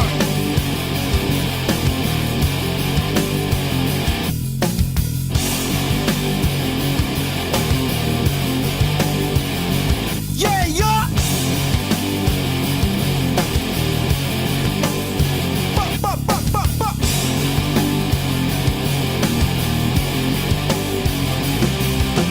April 29th, Florence to Normandy. April 29th, Florence to Normandy. April 29th, Florence to Normandy. April 29th, Florence to Normandy. April 29th, Florence to Normandy. April 29th, Florence to Normandy. Jack for the human right in the bottom, cat the fuck, fuck. Jack for the human right in the bottom, cat the fuck, fuck. April 29th, Florence to Normandy. April 29th, Florence to Normandy. April 29th, Florence to Normandy. April 29th, Florence to Normandy. 818, Jack the killer. Yeah, it's one of those things like where I get it. a lot of cuss words. That's a long time ago. Oh, yeah. I'm like, I don't promote that. They're not bad for a It's a good band. I mean, well, there's other songs, obviously, but like, Yeah. it's not bad. But like, it's just like, yeah. Well, I like that back in the day. All right. Well, I'm gonna get out of here. I got to get up in the morning. We're gonna go through. I'm gonna make a probably like an hour-long video, and we're gonna compare geodetic surveying. I'm going to compare geodetic surveying to ordnance survey, and we'll see who comes out on top. That was your whole point tonight, right? Yeah. That's what. And you never got to it. Well, yeah, because we got a lot of people coming up, and they like. Yeah, D-Man came on and he talks forever, and people, forever. Everybody likes it. They do. Forever and ever. Making videos like that, I have it in my arsenal. You claim there's sericity to the earth, and we'll make April 29th, storming through Normandy.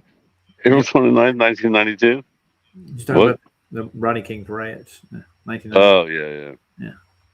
That's what the song was about. Yeah. Well, nice to see you, Sirius. Glad you're still around and about.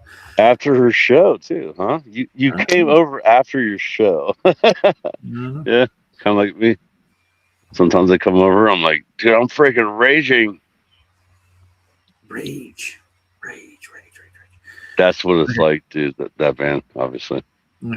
Yeah. Well, I'm still going to trademark my channel. I just got to sit down and do the paperwork. I got to fill out Trademark it. Yeah, I got to pay a fee to the Fed. All right, man. Market, All right. keep the trolls Peace out. Later, guys. Later. Peace.